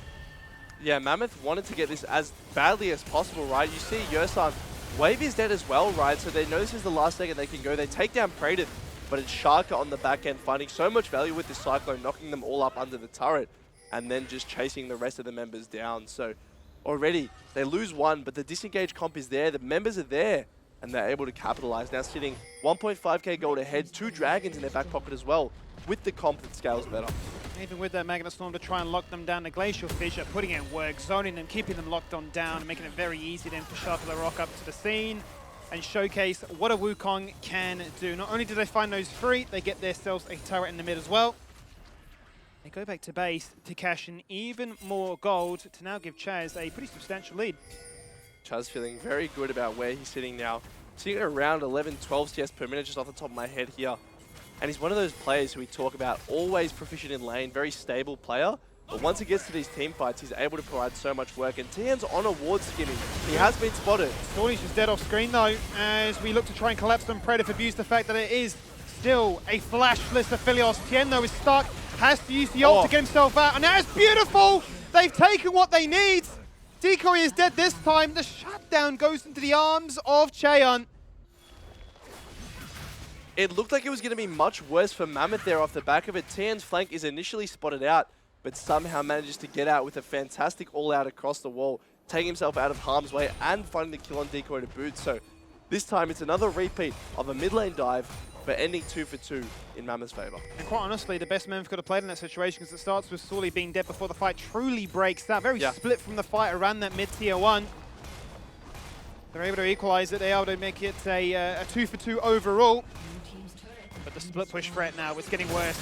Not only are you having these very close contests when you are grouping up as a full squad, but then the split push pressure, now coming from Chaz as well, he's starting to become a bit of a problem. Yeah, absolutely. Chaz feeling very comfortable having that Seraph's Embrace transform as well, meaning that he's going to have a lot of survivability even if he is found on the side lane, right? So yes, they can have a great 5v5, but as well, Zoranus, we saw him just take a turret in about 3 seconds there towards that bot lane. Up CS, up items, going to go back to base soon and complete a Black Cleaver, you have to imagine. So very threatening in this 1v1. Does make you wonder then, what is the game plan for Mammoth to try and find themselves back into this one? Are they going to respect TP time is more so than anything, forcing someone else to group up or be punished on that side flank? I think you need to send multiple members there to try and shut this Jax down, and if it doesn't work, it's just a waste of time. It's more opportunity for Direwolves to say, well, we can do as we please. Baron is up, but starting this up blind, well, not even blind, starting this on vision, wouldn't be the best decision. Yeah, I think the play is just to sweep it here, but they're going to start this. They know it's warded. They want to bait the Direwolves to them and force a fight. Zoranus has to run all the way from bot lane up. Yeah, no TP. Waiting for the face check from Direwolves. They'll find themselves the decoy. They'll get themselves a double Everfrost. They'll find Shaka. They'll find Praetor. Praetor with the red weapon is just life leeching up a storm. And Yosan, having burned everything, is the only casualty. Yosan goes down. Direwolves have the inside track on mid lane skimming, and there's a dragon spawning in 13 seconds as well. Direwolves can turn their attention to that objective and put themselves potentially on Soul Point. It was a right idea, I guess, from Mammoth, but you can't start Baron on Vision. You know they're going to find you. And Yosan just ends up selling his life for nothing, really. It almost felt like an overforce, knowing that Jax has no TP, that it would be a 5v4, that we need to make something happen now, but they tried to overforce their hand, even if it wasn't the most desirable one, just based on numbers alone. And the prize is going to be that dragon going over, right? Third Chemtech dragon in the hands of Direwolves, who gold hasn't changed that much. Zoranus, you'd imagine, is feeling okay, but might be caught here. Well, this is what we said before. It might take 3 members to take him down. Even then, he can just flash away to safety and call in the cavalry. A flash to disengage away from Sully as well. Tien TPing to the heavens, and he is gone. Only a short distance up to top lane. There's the Weaver's Wall. Will knock him up and say, yeah, it's not going to be as easy as you like it. But nobody allowed to leave this Baron pit. And look at Wukong still looking to try and wrap around. Low health bars skimming, and there's a red-white gun available for Aphelios. They could potentially turn their attention towards this Baron if they wanted to, and I think that's what they're going for. Seems to be the case right now. Tien is low, and Daozhong is already going back to base. He does have the luxury of a TP back. Tien does not, but look at the Baron. It's just getting deleted. They need to go in now. They need to make it happen. It's not to be the case. Shaka picks it up for Direwolves. Now can they win the fight? Look at the chakrams around Violet, or around Praetor rather, on the Aphelios. He has got so much damage at his disposal. Tien, low when it began, low still now. But it is Chain of all people that gets the kill because Direwolves aren't interested. And if you look at this play from the very start, it's actually Mammoth who initially turned their attention towards the Baron. They end up getting chunked, forced back to base. Without a Trundle, you're facing down a Talia and Aphelios with those red-white guns, able to basically one-shot that Baron, and it's going to go into their hands. We see this play once again. This isn't even remotely a contest. Trundle is so far away that it's just a free pickup, and sure, Shaka goes down off the back end, but you're completely fine with that here. Actually ends up the clone getting ulted here from K'Sante and taken over the wall. You'd almost wish that was the real one so you could have an avenue to escape, but yes, Shaka goes down. You're completely fine with that. Look how far ahead you are now at 24 minutes to the game. Certainly are. 4 members still alive with that Baron buff ticking for the next 2 minutes, and you're up by 2k gold as a result as well. You've got 3 minutes to look forward to that soul point and give yourself a soul point, which honestly in this game actually is going to find a fair degree of value, given that, you know, you're going to be finding yourself fighting tooth and nail to the death. Yep. But that damage, once it kicks into effect at the 50% mark, is going to matter. Finally, at the 25-minute mark, then Mammoth can take that mid-tier 1. It's taken them ages, but Direwolves will say, that's cute. We'll siege elsewhere. Yeah, Direwolves very happy to siege top lane here. It looks like they're misnumbered here, but keep in mind, 2 TPs are available if the Direwolves bot lane do get engaged upon. It's looking like what Mammoth wants to go for. But seeing Talia, seeing Wukong is going to dissuade them from pushing any further. The access of this double TP means that Zoranus can just sit in this mid lane, can continue to push whilst his team is sieging and provide threats on multiple angles. Absolutely. Enough good vision there from Mammoth to show restraint, to not overextend and force their fight to collapse onto Praetor. But you say it does really mean what happens to Zoran in the mid lane. He's falling victim to a lot of damage right now. Does Darshan get the solo kill? He does! A massive shutdown that deters the grand scheme of what a Baron play is meant to achieve. And now Direwolves, who are strong in the top lane, are completely routed out.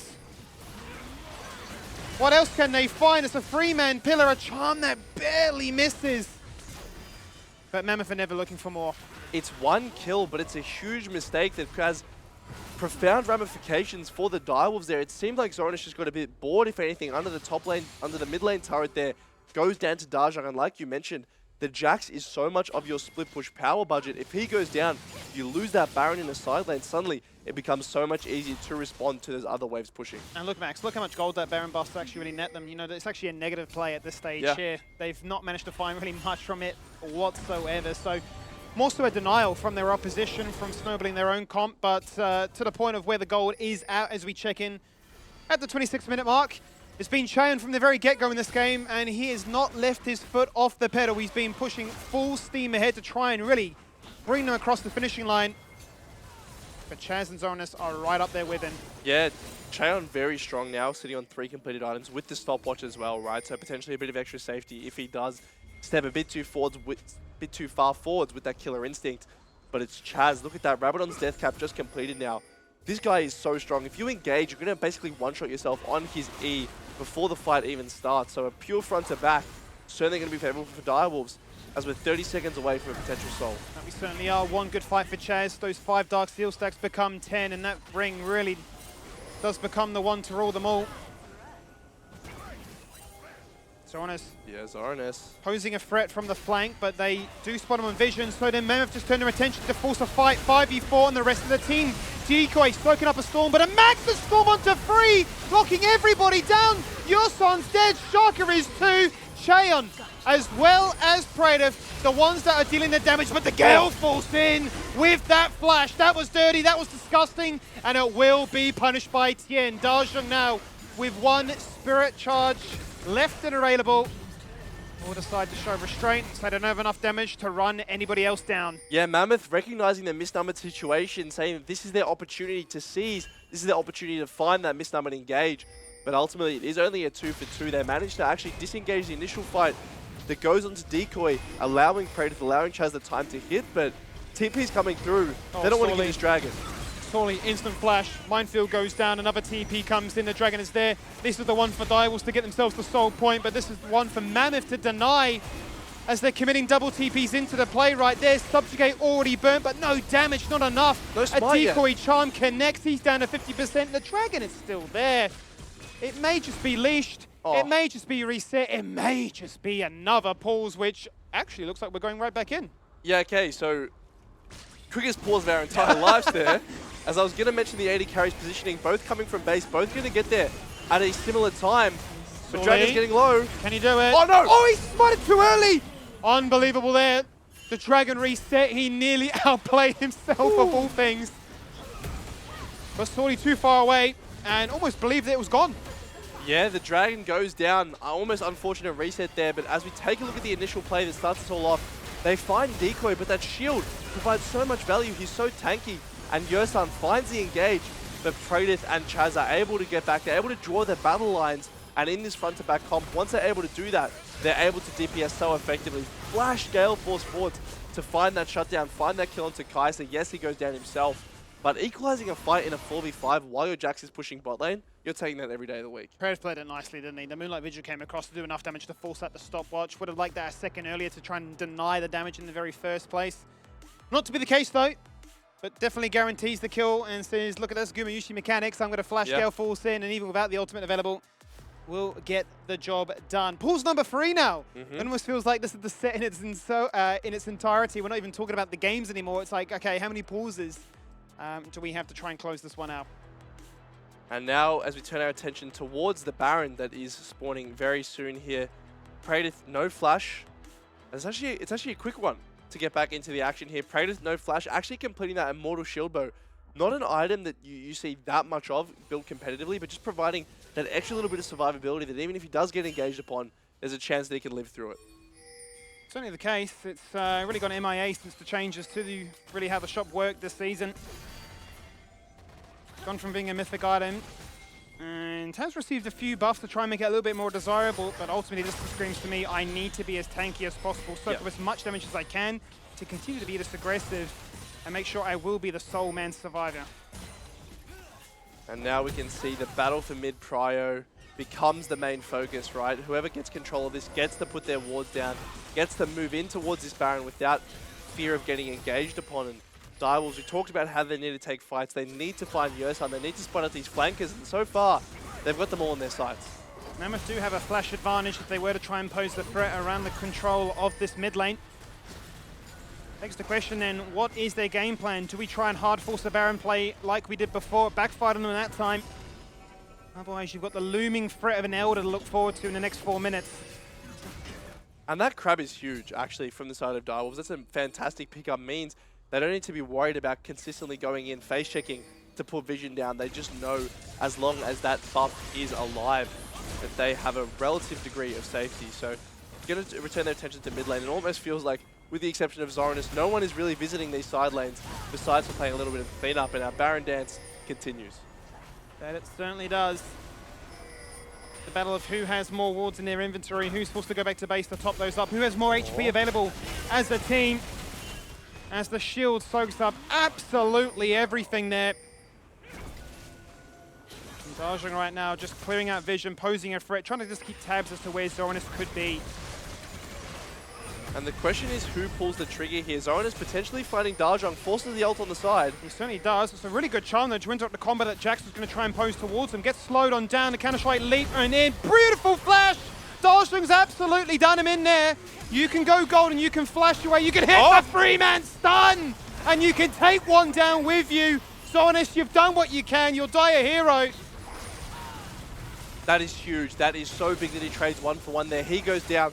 That's a Baron without a doubt, at least being looked at for this side of Mammoth, but manages to find the play with that flash.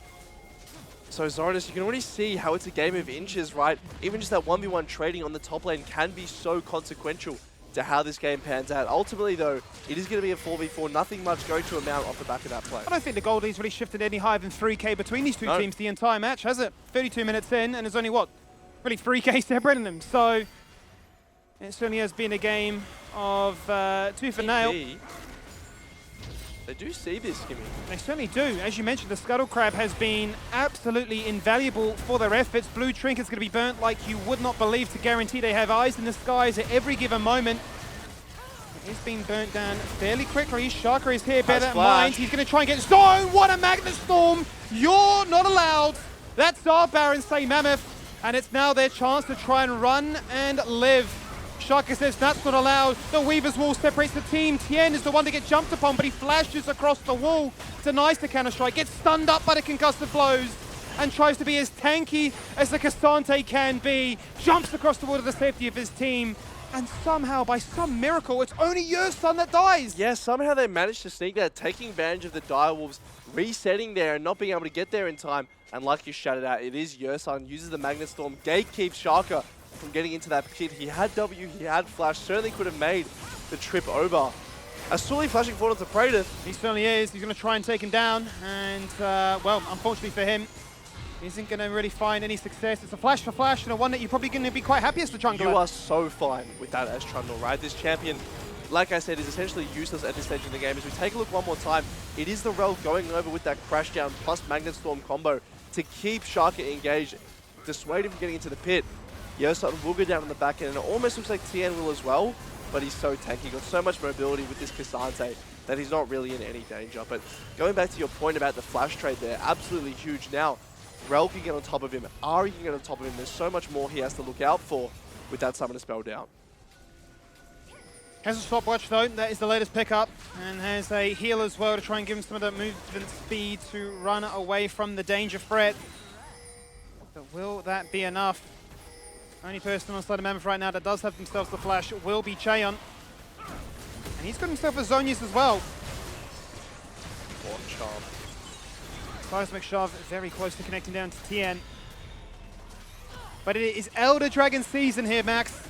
That's what we're grouping up for at 35 minutes. It absolutely is, and the ward's certainly favoring the Mammoth camp at this stage. Cheon looking for a bit of damage, but it's Zoranus positioning here, maybe finding Sully. No flash, remember. Great pillar. It's a one-man stun so far. Weaver's Wall locks the ball in place. Chaz to start things off. No jungle, no smite, no chance to go for this Elder. Flash, second stun, take them both down. Cheon with the biggest shield as he runs for his life. The charm, the re-engage in, Killer Instinct, he's dead. Chaz finds another one. Tien removes the AD carry, but it doesn't matter. Chaz is the deliverer of pain. I don't even know they need to worry about the Elder. They got so much time to push these waves. I don't think they do, Skimmy. They have TP available for Chaz if he wants to go back, heal up, and TP. Instead, going to say, we're going to play it safe and take the Elder instead. But it all starts with Zoranus, who is so tanky on that flank. They're not able to pick him off like they were last time, and he's able to get into the mix, able to find Sully, who has no flash, and Direwolves just rip through the fight afterwards. We see it again now. And we certainly do. It all just starts off with a meticulous pillar to try and deny Zoranus, but he says, you won't stop me that easily. Yeah, the pillar goes down, but it's the counter-strike, leap strike from Zoranus who's able to get on top. And then look at him leaping into the backline. This guy doesn't take damage, finding stun after stun onto these backline members. And here, it's the seismic shove that I really want to highlight. Cheon stepping forward to try to get some autos, walks into it and ends up going down. So he falls as well when he probably could have gotten out. Means the Elder Dragon goes over to the hands of Direwolves, who now, it was 3k a little bit before, it's now 5k Soul and Elder. They've just got everything available to them, don't they, here? Direwolves starting to really believe that they've got enough to close out this game. Still, though, it is Chain at the top of the gold. You just can't catch him. He is doing absolutely everything in a comp built around for him to succeed, to try and bring them across that finishing line. But I tell you what, Zoranus on Jax, I mean, he's just a different beast. It almost raises the question of whether Jax is just, you know, an S-tier pick now in our region. 3 games in a row, it's almost seemed like it has been the most influential pick in the game. Obviously, that comes down to the top laners playing it, and these two that we've seen pilot it are absolutely proficient on it mechanically and in a macro sense. But here we go again, Direwolves setting up in these 2 lanes. You realize that as long as this Elder's on, you can't take any fight if you are Mammoth. You basically get one-shot by anyone. A single Infernum ulti could spell the end of the game. Chaz can just one-shot people at this point as well. Bear that in mind, 20 stacks on the Magias. He's filling himself this game a flawless KDA. The only one in the game with that to talk about. A 1k shutdown, but they just can't get him. Untouchable. And the one saving grace you do have here for Mammoth, rather, is the fact that there's no Baron on the side of Direwolves, right? Pushing these waves is incredibly hard. That being said, the Weaver's Wall's coming out. They're going to want to try. They certainly are with the last stretch of this Elder buff. They'll try and go in to do some damage. It's not to be the case, but the threat alone is enough to push Mammoth back. Huge. Open up inhibitor number 1. Turn their attention towards the mid lane and find themselves a second avenue into the base off their opposition. Really big. 2 inhibs down, 1 minute rather, on the Baron timer. And shout out Chaz, really. Someone who's so proficient on this Taliyah. Able to use the Weaver's Wall to not only get 1, but get 2, really open up that base. And they're going to look for the third as Elder in its last remaining seconds here. Pressure's on this last remaining turret for the side of Mammoth, but the TP's out, Skimmy. It's a massive TP. It's gone unnoticed. Dajong has to make a hero's play right now. What can he do? Who does he charm? He just jumps straight into the wall. The seismic damage is just a little bit too much. The minefield has read him like a book. Dajong goes in. He flashes out. He gets destroyed. And Praetor says, do not disrespect us with these flanks. We are so much better than that right now. But Tien with the stone plate tries to soak it up. It's not enough. Aphelios is untouchable. Chaz. He's got so much damage. And the rest of his team is just a stone plate of pain. You come at them, they will deliver. And Chain, who's been the most fed this entire game, is the last one to fall. Chaz is on another level. Reads that Ahri like a book. Tosses the E out. Makes it so that Dajong dashes over to his death. And really, the Direwolves asserting themselves as the better of these 2 teams in that upper echelon. They're not going quietly. They're here to fight. That they certainly are. There is no do or die situation. There is no Hail Mary here for Mammoth. A nice flank idea, but Red, like you say, Chaz on one this game. He wants to prove that there is stuff that separates us from the rest of these teams in this league. We don't want it to all be about the Chiefs Bliss show. Remember what we can do. We finished first in the regular split last season. remember what we can achieve and really showcase what they could do in a game one like that with a pocket pick, with the Chaz on the Taliyah. Beautiful. Oh, so much to talk about from that game and so much to highlight from Dire Wolves. Zoranus is my hero, bro. Oh my god, some of the plays that he made. When he was running away and he popped the Zhonyas, got a kill, denied the Baron. Really, really well played. But then you talk about reading the play, and that's what happened at the very end that cost the game for Mammoth. Was it the execution from Mammoth that felt like it led to their downfall? I mean, I think a lot of this for me starts from draft. So first and foremost, the choice of the Trundle to me is the biggest mistake that existed in this draft.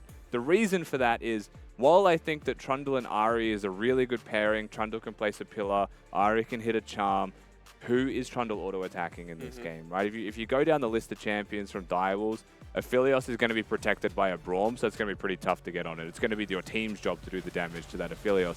Taliyah is kiting you back constantly. Wukong and Braum are kiting back constantly, and you literally cannot touch the Jax. If you're in chomp range of the Jax, he's got a Counter-Strike on and you're dead instead. So this is one of those games where, unfortunately, the difficulties of draft for Mammoth is that they've got a Trundle pillar who built Trinity Force and Athena's Chains and is looking to duel people but can't duel anyone. So with that in mind, this was still a close game. This was still a very even battlefield, and it felt like it still came down to a lot of mechanical outplays or individual differences as to why the game went Dire Wolves' way. Right, perfect example of that you just saw there is the fact that he had the zone, is the fact that he's able to get those cooldowns. But this is the point where things got impossibly difficult for Mammoth because their composition was trying to execute front to back only. And they're trying to execute front to back into Wukong, Taliyah, Braum, who just get to stand there and deliver damage, kite back perfectly fine. And that reflects through the score, right? This Aphelios starts like 1-3, 1-4, constantly being dove. Well, at a certain point, Praetor still does teamfight damage because he's supported by his composition. And I think it just became a lot easier to execute for Dire Wolves the more time that passed.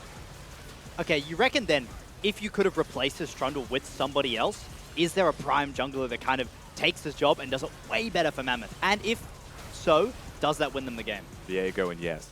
Viego and yes, even something like a Hecarim here, I was right? going to say Hecarim. You index fully into the we're going to just engage, not care whatever you're drafting.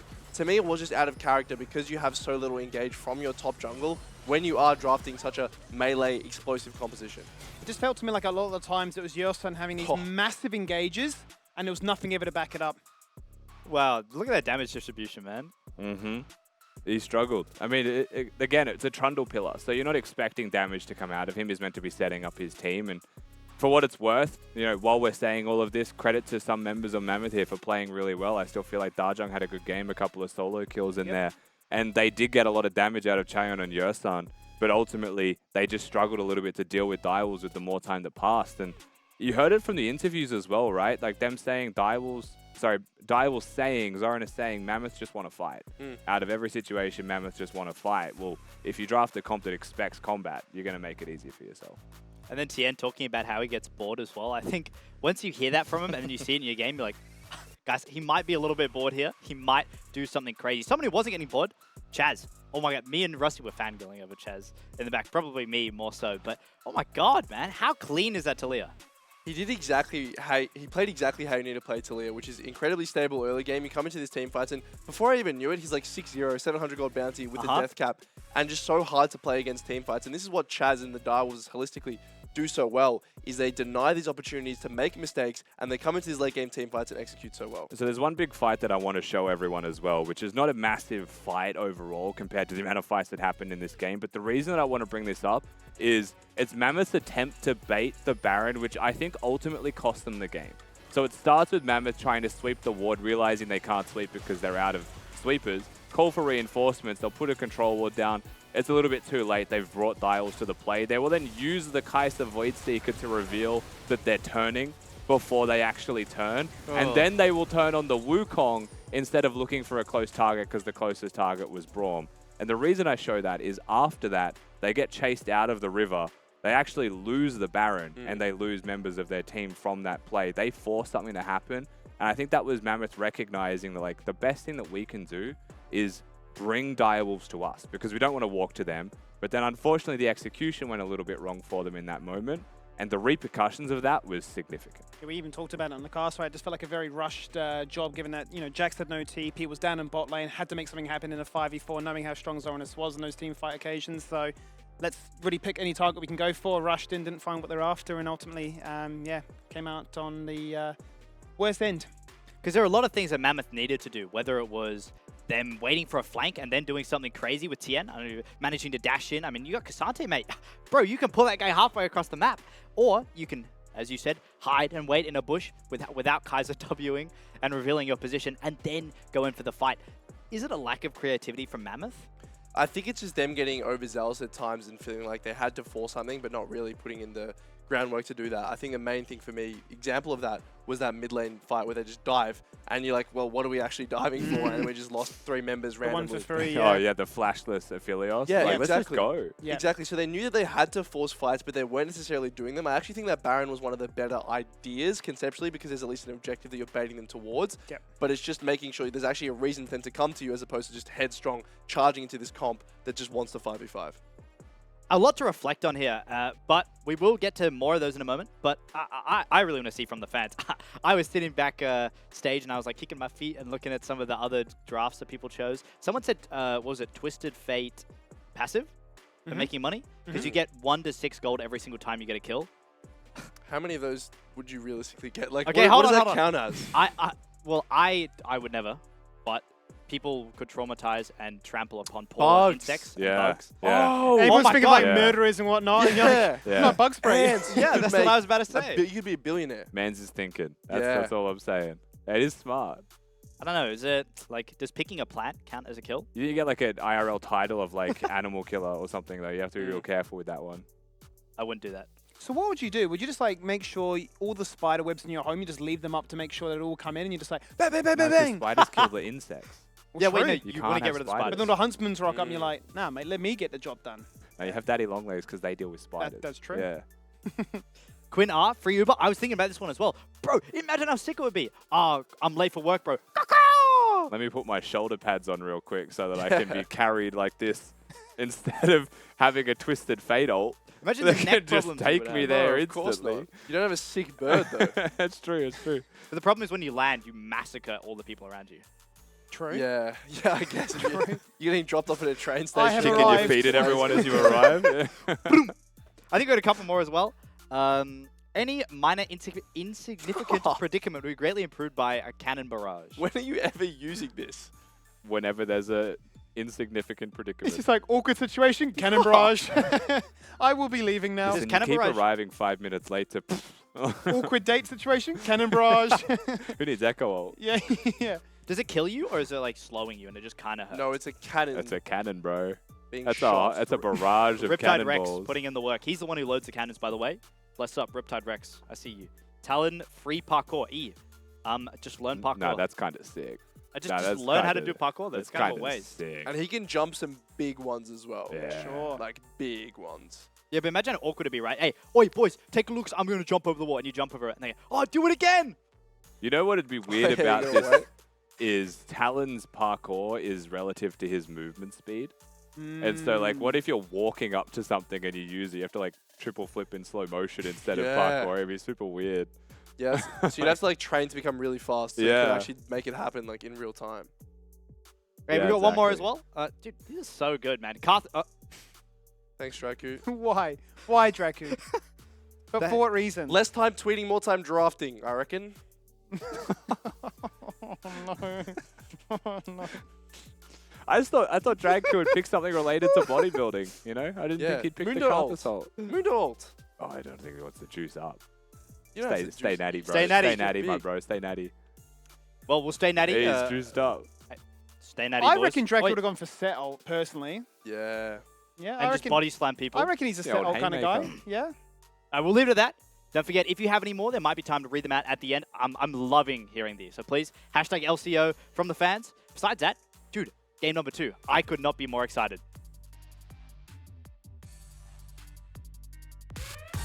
Aeon looking for a bit of damage, but it's Zonus positioning here, maybe finding Sully. No flash, remember. Great pillar. It's a one-man stun so far. Weaver's Wall locks the ball on play. Tries to start things off. No jungle, no smite, no chance to go for this Elder. Flash, second stun, take them both down. Chaeyoung with the biggest shield as he runs for his life. The charm, the re-engage in. Killer Instinct, he's dead. Chaz finds another one. Tien removes the AD carry, but it doesn't matter. Chaz is the deliverer of pain. Take control when we enter rooms, my girls, you be ride or die. Bring that power, you be blazing. Look them haters straight in the eye. Bring that vibe, you be made it. Too hot like shady. Too hot, but amazing.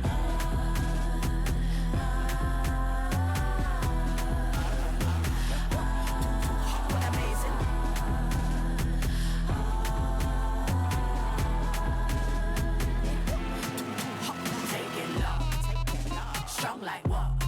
Warrior stance like what? Warrior sign like what? Yeah, original. My girls be hot like ooh, yeah. Fire sign blaze like woo, yeah. Fire sign blaze like woo, yeah. We be rolling for a rising high. Take control when we enter rooms, my girls should be ride or die. Bring that power, you be blazing. Look them haters straight in the eye.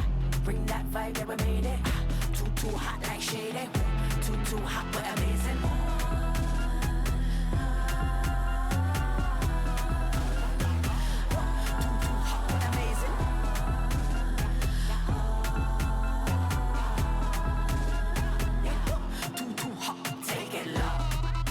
Strong like what? Warrior stance like what? Warrior sign like what? Yeah, original. My girls be hot like ooh, yeah. Fire sign blaze like woo, yeah. Fire sign blaze like woo, yeah.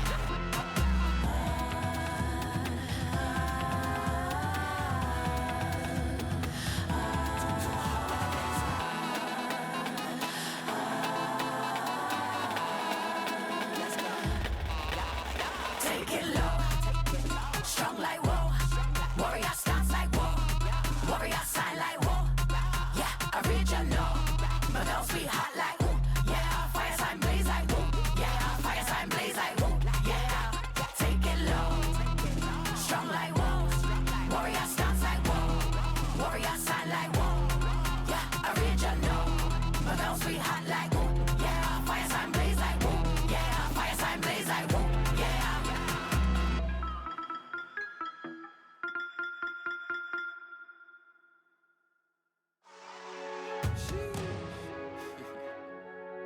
Better go crazy. The greatest of all time. No, it's real. Bet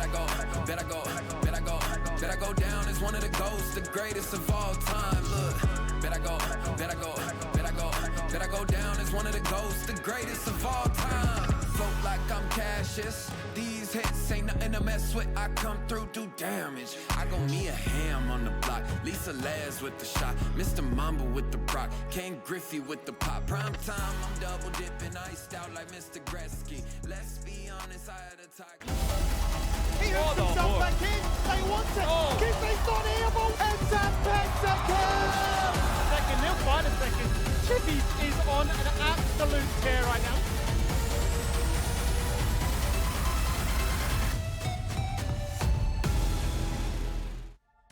Rev it up for game number 2 of an insane series. We just saw Mammoth and, I was about to say Vertex, Mammoth and Direwolves play an incredible game. Direwolves just taking the upper hand through patience and some exemplary gameplay coming from the top and mid lane and everyone else. There's a lot more to dive into here, but I really want to talk a little bit more about your thoughts on the Mammoth bot lane, because Max, you mentioned previously you think they are the best bot lane in the league. Yes. But how are they looking in that last game? That game, they had a great play at level 2, and then after that, they kind of went invisible. And whether that's because of comp, whether that's because of communication, that were really denied opportunities, I think that after that play, both junglers did a great job of getting down towards the bot lane and really denying any further opportunities for a dive, for anything else to come out. So, you know, besides that first initial play, they did go quiet, and to me, that's more down to the rest of the team to be able to facilitate them to get going like we know they can. Yeah, because I would say individually, Chan still was just playing out of his mind, doing the most damage, getting the most gold, farming up an absolute treat, and you saw that Yersung was finding massive engages. It was just a follow-through afterwards for me, which begs the question once again, as Rusty was mentioning, you know, you want something else above it, other than the Trundle to try and complement it, to layer it. So if you are doing those crazy dives on that mid turret, it actually is sticking. It's not just a decoy Braum limping away and you're thinking, hang on a minute, how comes the Wukong is, you know, outplaying us now? Also, their fan vote, if you have time, I gotta say, I'm not sure what it was last game, but it's gotta be close this time. Both of these teams have such a good fighting chance. We talked about earlier, you said we want to see something different from a Trundle. Maybe this is a great way to segue into talking about, yes, Mammoth like to brawl. They like to go crazy and they like to fight, whether it's TN being bored or just how they play as a team. Is a completely different draft something you look for, or is it really just what they played but a bit different? I would love to see something like a Sejuani plus Renekton plus Jax in that top lane, something that can really get going early. I think mid lane Ahri is completely fine, and then you just have more options around the map. I think that a lack of agency top lane, like a Trundle Cassante is never pressuring a Jax in any circumstances, right? So just allowing yourselves a few more playmaking opportunities in the draft would be good to see. From memory, both teams picked blue side as well, so game 2 should have Direwolves on blue side, which does leave open a little bit more freedom for the Mammoth red side top lane if they wanted like a last pick, so that could help a little bit for that side of the map. But like for me, they left their jungle pick until 4th, and so there was 5 bans into the jungle role, or 2 bans into the second rotation of the jungle role, which just removed a lot of Suli's champ pool. Where on blue side, I feel like, or red side even, like in first 3, picking that Wukong instead of having it taken away could be valuable to me.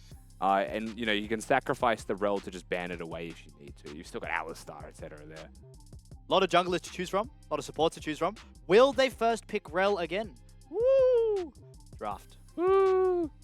Let's see then. Let's load ourselves into game number 2. What is worth noting is that Mammoth on blue side were the ones that actually banned away the Maokai themselves. Maokai would have been a fantastic addition, personally, to try and fill the void that they were sort of lacking in that game. But going into the second one, with Direwolves now having the initiation to kickstart what a first pick could look like, they first of all removed the Kaiser, and I guess still sit with that Ivern denial.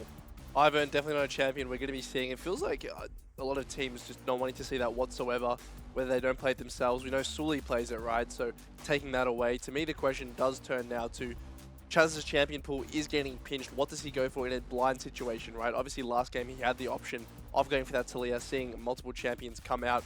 Whether he plays the Ahri himself, whether he goes for something a bit more traditional is yet to be seen. Yeah, I'm curious if we were to go down the rabbit hole of like a Sejuani jungle for Suli, whether or not that would mean that Dajan would, you know, go back to melee matchups as well, pick up the Silas, for example, even if there isn't, you know, an Alistar to try and deny it away where that common tax would certainly be paid towards. What are Mammoth thinking right now? Is it as simple as saying it has to be Nico, you'd imagine? Yep. And they were deliberating on it for a hot minute. So question now becomes, what is first pick? Because usually this would be Direwolves opening up with an Annie. This occasion, Cassante. This is interesting to me, right? Because in the previous matchup, we literally just saw Zoranis pick Jax into it, which says to me that you're fine playing against Cassante, perhaps meaning you don't need to prioritize it as much. That being said, it obviously is an incredibly strong pick, so fine in almost every single lane matchup, and we know that Zoranis in particular is incredibly proficient and can carry games on this pick, so not surprised seeing it taken this early.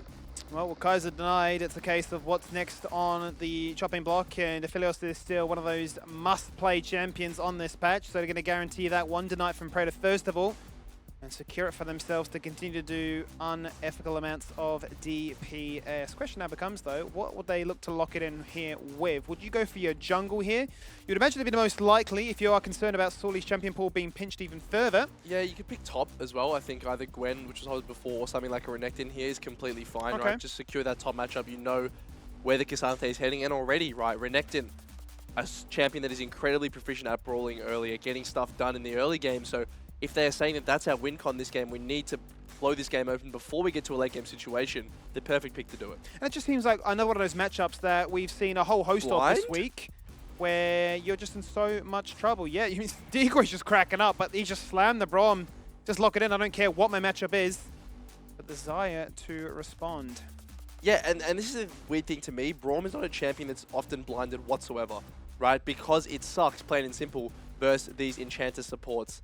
It just gets outscaled by them. It has a rough time in the laning phase, but is that a case of him saying, no, Yersun doesn't It looks like Yersun doesn't care. Yeah. And he's going to lock the Alistar anyway. So I think Decoy was laughing because he's probably reading that saying, we know he's going to play engage anyway. Slams the Braum and it ends up working. Yeah, yeah. I mean, there's been so many times we've seen very early on in Yersun's, LCO career that he's just like, great option for a Lulu. Oh, Yuumi would be fantastic here. Slam Alistar. So I think the Braum as well, whilst it is blind, it's one where it's a calculated measure. Yep. But back to my previous point about the Renekton Cassante matchup, it's been banned away, it's been played a whole bunch. It feels like it does favor the Cassante more. So it's just another one of those massive skill matchups. Laning phase-wise, Renekton is still able to get the priority. He's still able to push when he wants. Scaling-wise, he obviously loses quite hard to K'Sante, but he's one of those champions who actually can contest him early game in terms of power around that level 6 mark. So you're looking for early game skirmishing, you're looking for those Herald fights, those second Dragon fights. Renekton is going to be incredibly strong. To me, that Alistar is just so Yersan being like, I'm just too good for everyone else in this league. I'm just going to play this regardless. It speaks to the pressure he feels, I guess, to be that play creator. He feels that perhaps, you know, unlike Arkia, who's willing to pick that Soraka, if he doesn't play Alistar, we're not getting these engages off. So, going to be interesting to see how that pans out, knowing he's into a counter matchup, not only Braum, but Xayah too. It's very interesting because they've definitely offered a fair bit of protection in the jungle by denying away the Vi, as well as the Wukong to make Shaka's life a little bit more difficult. It's actually the Kha'Zix that gets banned away as well. So Sejuani Dream is still up and available if they were to round it out with a melee matchup as well. Karthus being hovered right now. Another one of the pocket picks. We know that Sully is an absolute AP demon in the jungle. This is Sully's quintessential solo queue pick, something that he grew up playing, blew up playing rather, in the Oceanic solo queue. Crazy win rates, hitting Challenger, hitting very high LP, and in a composition like this, he's got strong solo lanes, he's got the ability to have his other teammates set up for him. So all his job is going to be to farm. He's going to be to farm those kills and use that Karthus ult like Coach Dracu was advocating for in the pregame. Hey, they leaked the draft then. Yeah. That's what we're getting from the fans. Karthus comes out to play then, and the response from Direwolves is, well, we're just going to go for the Syndra. We want the range, we want the denial, we want the ability to protect, to peel, to perhaps keep the Renekton and Alistar at a distance. And if we pair it in with a Viego here, we've got a very formidable mid-jungle. Yeah, so what's interesting here is Sully's kind of laughing at this Viego pick, and it is interesting. Viego into Karthus, one of those almost, you're counter-picking yourself in the sense that whenever you pick him up, you are an incredibly vulnerable Karthus right in the middle of Karthus passive, right? So there's so much that you have to look out for there. That being said, Syndra Viego incredibly potent at fighting this Karthus, who's a very low mobility champion, and taking him out before the fight even starts. It would be interesting, and it is going to be the case of the Zoe being locked in for Dajong. So a lot of poke from this mid lane. Couple that with the Karthus ultimate. Extended fights looking very good for Mammoth. Yeah, it's an interesting composition, right? Rounding out with the 5th pick of a Zoe, a Dajong classic that we've seen go from strength to strength, rather. His 11th game before found himself a 2nd win the other night. I'm going to try and make it his go-to, which now could be a lucky charm, perhaps. How are we looking at these fights being set up then? Is it as simple as finding a Sleepy Trouble Bubble into a very easy Alistar setup? That's really what I'm looking at here. Yeah, it really is, right? Zoe's going to be wanting to get as much poke off as you can. Almost both comps are sort of disjointed in a sense, right? Direwolves mid-jungle, very explosive, want to find that pick to start off the fight, whereas their bot lane, very happy kiting backwards and playing those fights front to back. Then on the other hand, you have Mammoth, who, like you said, poking in the mid lane, Karthus ulti over the top, but it's going to be Yersan looking for a monstrous flank to get the fight really kicked off. And Renekton's sort of an odd piece in this draft. Yes, it provides early game power, but not really synced up with the Karthus in any meaningful sense. Yeah. That being said, it's TN. We know he's able to get a lead. We know he's able to accomplish great things in these team fights. So, a lot to look forward to as we load into the Rift for Game 2. That we certainly do, and if anything, strong lanes allowing then the Karthus to fully farm up a Storm to try and get himself ahead as early as he can, to be that menace, to be that Requiem Demon, right? To drop the nukes, to farm up a Storm with either the Dark Harvest or the First Strike. You'd imagine it'd be the latter. And then be a bit of a living nightmare, saying we want to fight and we can continue to fight from the afterlife. Now, interestingly, Braum Shield can actually block Karthus ulti if you channel it in the right direction. I wonder if Decoy is aware of this. I wonder if, you know, in the middle of a fight, you're actually going to have the hindsight to be able to execute that mechanic, especially if there is a Zoe coming out as well. So, you know, a lot to look forward to on a mechanical level. And I liked your point earlier, Skimmy, about these solo lanes. I think that, you know, that is the main reason Mammoth have gone for these options. Interestingly, actually, Sully has the exhaust, right? Not even having flash, saying that if I get caught out by basically anything, a Braum Q, a Syndra Stun, I'm dead, but I'm going to take you to the grave with me. Yeah, I'm fighting for everything here. I'm going to have the Wall of Pain and the exhaust. You can't kill me. You can't do much to me. Every fight we go at, it is going to be one where both of us will be joining the grey screen. Well, Max, let's let ourselves into the Rift for our second game and really for the conclusion of week number 5 here.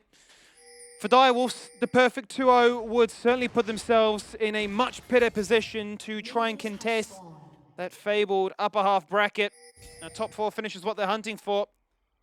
As for Mammoth, a draw would certainly keep things spicy and keep the rest of the league guessing as to really where the standings will all end up.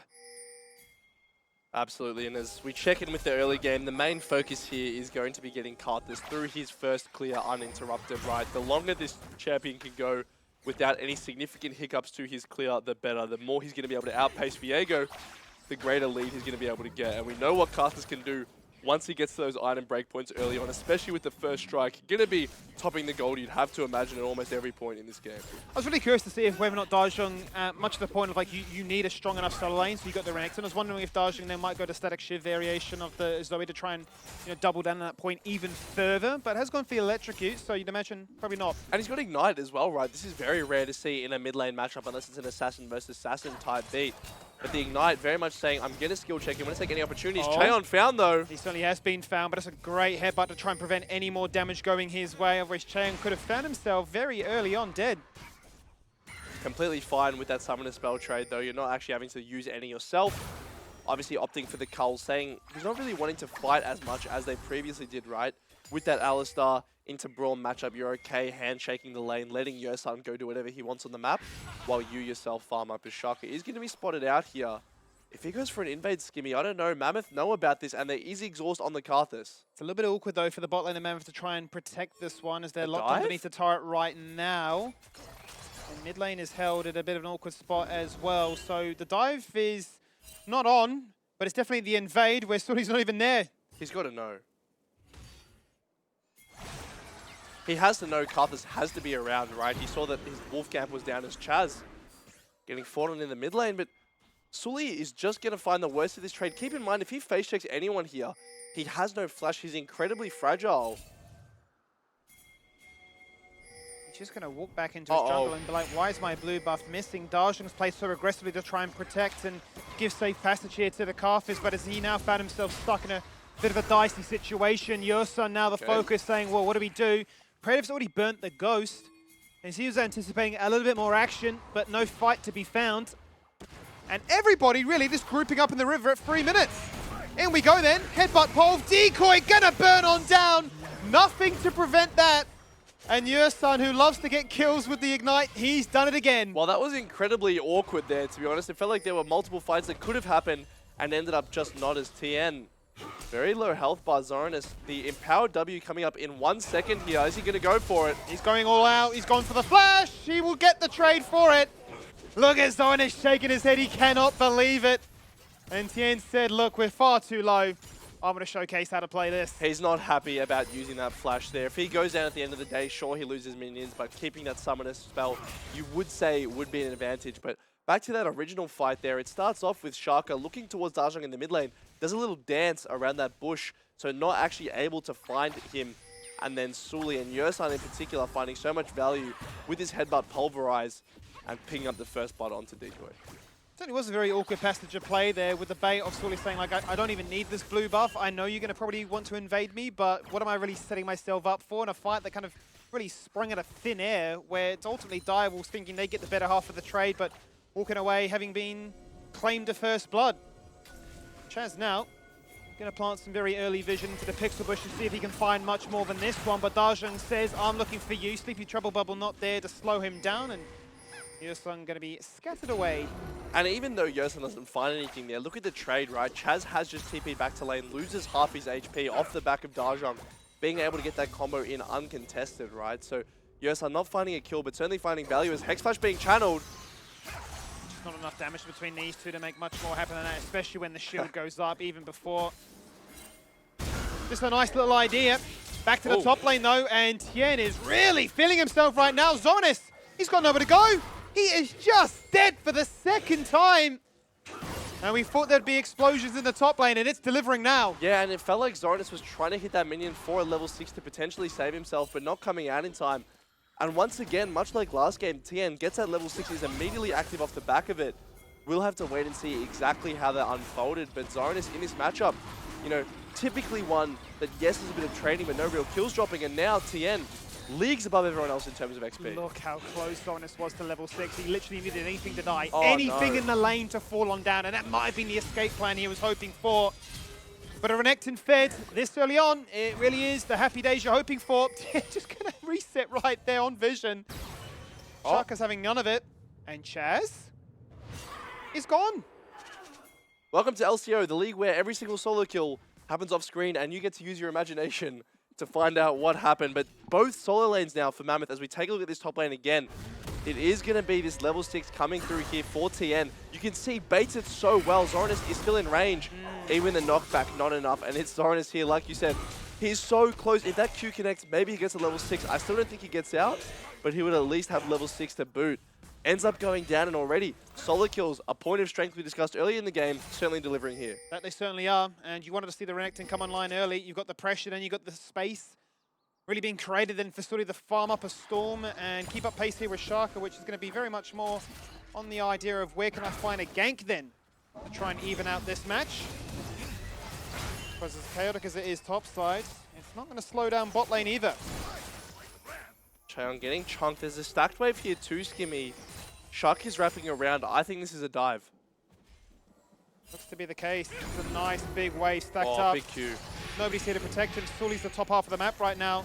There's no TP from your jungler either. No TP from Tien to protect either. They've defended. Praedyth actually the one who fumbles there, uses both the Q and the Blade Caller, neither of which land. So suddenly you have a lack of damage on your Zai to actually be able to execute that dive, and Direwolves going to call it off. There could have been a huge opportunity, a massive wave stacked up in their favor, but not going to be the case. And meanwhile, Skimmy, while all this action is happening on the other side of the map, it's Sully being able to farm, being able to press up with these willing solo laners to further extend his solo lead. I'm just getting flashbacks of what Tien did to Gooby and saying, like, this jungle belongs to my jungler now. Let's check in with mid lane once again and see how it all started. That'll do it. Night, night, sweet dreams. Oh, good flash as well. Heads up, gets the ignite. Last tick there takes out Chaz in this mid lane. And you question the ignite, but Dajong saying that he has the confidence he will take down Chaz, who was deathless in game 1. And once again, we're back to this topside jungle. Shaka's only level 5. Certainly are. 4 members collapsing onto Zoranus. The paddle star will not connect. He's got the fancy feet. He can move and certainly move himself back into his lane. As the AD carries are given a chance to flex their might in a straight 1v1 with supports drawn to focus fire elsewhere. And actually, look at that Dare fan vote. Very even. Been drawn a lot closer this time.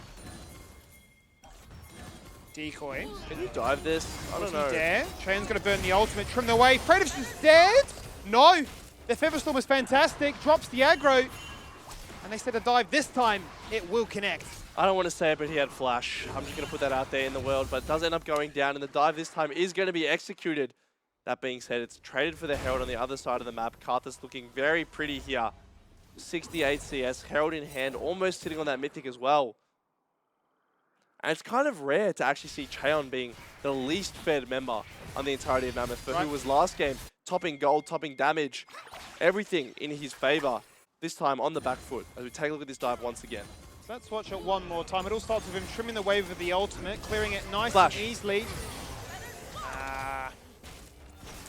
Yeah, so, I mean, it is one of those things where you're weighing up whether you can live without it and trying to mechanics test that as if he can cleanse and just get out, but the damage is going to be too much there. Ends up falling down, and, you know, for Direwolves, this is a great situation to be in. Praedyth sitting on the completed Kraken Slayer, you have a point of strength towards this bot lane. And if anyone's able to 1v9 a game, you know it's Praedyth. He's certainly done it in the past. He's showing no signs of slowing down in that regard. He'd be loving to kick off a game from a strong position. Thornmail going to be the first purchase here for Zoranus, which is very interesting, wanting to make sure that healing cut is coming through a bit more consistently towards our Renekton. Not going to offer as much damage, not going to offer as much tankiness in terms of health as something like a Sunfire or a Mythic First would offer. And not content to sit on the Bramble Vest and just go from there. No, exactly. So definitely would love to pick his brain on that one there, but really trying to make it so Tien isn't able to stand in front of the wave, heal up anything. But if there's one champion that is happy to catch mid-waves when you're going back to base, it is a Karthus. Certainly is the vacuum cleaner coming on through and saying, yum, yum, yum, lots of gold for me to farm up a Storm and basically be, in many cases, more fed than laners. Yet to see the Requiem come out. Waiting for the moment to strike. Let's then check in to see where the gold is at. And I mean, look, Sully is more fed than his mid laners. Yeah, I mean, huge there. Sitting on the Mythic completed as well. No surprise that Tien is at the top after that solo kill. Bit of skirmishing. Dominus has been popped. There's no real wave though. I mean, they have the Herald. They could pop this if they wanted to just get some gold onto the Karthus. They know Viego's bot side, so it could be a window. Instead, going to opt for the counter jungling and taking away some of these camps from Viego. Yeah, just being aggressive, making once again Sully have a free time to invade. Obviously, even safer now with the knowledge of the Dragon having been taken here by Direwolves to make that really work in their favor. Looks like Tien back to base he goes. Will he have the Gore Drinker available? Actually cancelling it at the last moment there. 4 stacks left here on the Cull. 3, 2, 1. It is going to be completed there for Cheon. A nice little influx of gold that you'd imagine is going to enable him to get towards that Mythic once he heads back to base. But Skivvy, time and time again, whenever we check in with the jungle department, it feels like Sully's getting further and further ahead. A level up now, 20 CS as well. And looking towards his bot lane. Praetor has ult and his teammates are here. I don't know how likely this actually is to be successful. He's just not being stopped though, is he? Sully's just being allowed to free farm and get further and further ahead of Shaka and the rest of the team as a result as well. Dajong is the one in trouble, jumps back into the face of danger. It's Yosun and it flashes in. Out goes the Requiem. Is it enough to execute the burn from Liandry? He's going to tickle. It won't quite kill. It'll drop him low. It'll certainly bring him down to 100 HP. It might make Praetor's life a little bit more dicey if they were to continue to stay in bot lane. The one point of, I guess, reprieve here for Direwolves is that Mammoth needs a base, right? They've got gold in their mid lane and they've got gold in their AD carry that they want to spend. So yes, they get chunked out, but not really going to be too much pressure placed on their turret in terms of going down. That being said, Sully making use towards his mid lane is getting chunked by Chaz. But Herald's going to go down. He just wants this gold, and this Karthus so far unimpeded in his journey to the top of the Forbes richest 100 list. Top 40. He's certainly living the best life right now. Designer Brands calling him up on the daily here as he's, well, used to Herald just before it expires. He's off to go shopping once again. Checking with top lane. Gordrick now has to be complete, so interesting to see just how much of an impact the form will do into it. Here's the thing though, right? As Renekton, and maybe the reason you're going this is for the immobilizing passive, right? The fact that using that CC on the Renekton procs it, because a lot of the time what happens here is if you go the Bramble Vest, Tien just won't auto-attack you, right? He'll use his Q, he'll use his Gore Drinker before he even auto-attacks you, which means you're not getting the kill cut value that you would like. This way you can at least be a bit more proactive in its application and making sure that the CC coming through will dissuade a bit of that healing. But yeah, a lot less damage and certainly a unique build from one of the more creative players in our region. Much more survival focused as opposed to being aggressive and a bully. Taking him with the bot lane once again. Gale Force complete now for Chain, delaying his Mythic given the fact that he did go for the Cole start, but he's there now. Looking. Uh-oh. Chaz in a world of trouble, and Sully smells blood in the water and says, yep, I'll get in on the action there. He's been focused, he's burnt the exhaust, he's going to fall on down, but now from the afterlife, out go the Skittles, and in comes more pain. Skill shot galore, really, as Dajong picks himself up a double. And for a man that absolutely adores this champion, he's putting on a clinic. And from game one, where Chaz really was having the better of the mid lane conversation, it's Dajong here flipping the script and making advantages for himself off the back of that nice trouble bubble landed onto Chaz. As Dajong, his opponent's recoiling on a ward. Is there more left in the tank? The flash, the Feather Storm, the Blade Caller. Is he out? Is he gone? Sad B reacts. That's all we can see. Predif is going to go on down. He is going to actually deny the Karthus ultimate. It gets wasted. There's another kill into the hands of Dajong as he crests over to level 11. But here we go again, right? It all starts with Chaz, who's sitting on Vision here against the Zoe. Never a position you want to be in. This trouble bubble lands, and as soon as that happens, Chaz is completely dead. Direwolves should sell this play, but instead wanting to get onto Sully. Yes, they take him down, but remember, Karthus does not care about dying. Karthus wants to die as quickly as possible. He gets picked up by the Viego and goes down himself instantly. And off the back end, Decoy limps out. It's tragic because it was actually Decoy that gets exhausted. So you're thinking, surely there's the kill there on somebody that just cannot move. Wasn't to be though. Shaka makes his presence known on the map once again at the 15-minute mark. Picks themselves up Herald number 2. SC certainly got a bit of damage in his kit. He's picked himself up the Trinity Force as he works to complete his jungle item as well. A bit of attention being thrown towards Tiana, trying to make sure that he cannot go back to base because there's 4 members here. He only has Dominus. And it's going to be burnt with the Herald as well. No flash, no team to protect him. It's a 1v4 situation, and he just is not surviving. Plain and simple, nothing you can do there, really. As soon as you see those 4 members come up, you have to accept your fate. Does a good job of clearing the wave, at least. Gets what little CS he can, but Herald's been popped. The Direwolves can make a significant push towards his top side. That being said, Yosan here to answer, here to ensure the full turret isn't going to go down. And members are coming up, Skimmy. Dajong's here. Dajong hurts, and that much we know. He's looking to try and find the moment to strike, so Yerson says, I'll get the ball rolling, I'll look to make it happen. Oh, look at that pedal star! God. Where did he go? It's a magic trick. And for all the good work Direwolves did to basically find themselves a turret and a half, they have been removed from the equation now. Yeah, absolutely. Dajong looking like a problem here. Keep in mind that even if it isn't the Zoe burst that kills you, it's certainly going to put you in range of a Requiem to take you down off the back end of it. Sully now ticking to level 11 as well. So this mid laner here of Mammoth putting on a clinic saying that, you know, I've been undervalued. My contributions here haven't really been appreciated as much as they should have. This game making us eat our words. Certainly is, and the comparison between games 1 and 2, where you've got one mid laner popping off, and now it's Dajong at the top of the table showing that I can carry when called upon on a star-studded roster. Certainly love to see it. And it's not without the likes of Tien still staying very relevant in this game, despite the pressure going his way. All that early momentum he built up puts him in the top 3. Yeah, definitely one scary Crocodile at this point in the game. Like you said, built mainly off the back of a great performance in lane. And we see the items coming through here. Interestingly, Dajong just picked up the Medjai's Soul Stealer, having 10 stacks on that Dark Seal, converting that into the fully completed item. Speaks to his confidence, speaks to the faith he has in his own ability and his teammates to keep him alive. 10 stacks already. He knows there's more, and he's going to find more. As easy as you like it. Look at that, Max. Where do you go? How do you stand up to a wave? How do you defend these structures? Because they just have so much damage. They have so much damage, right? And here's the thing. Braum and Xayah love playing against Engage that's consistent, that's very quick, and you can just disengage that and you're fine. Zoe! Okay.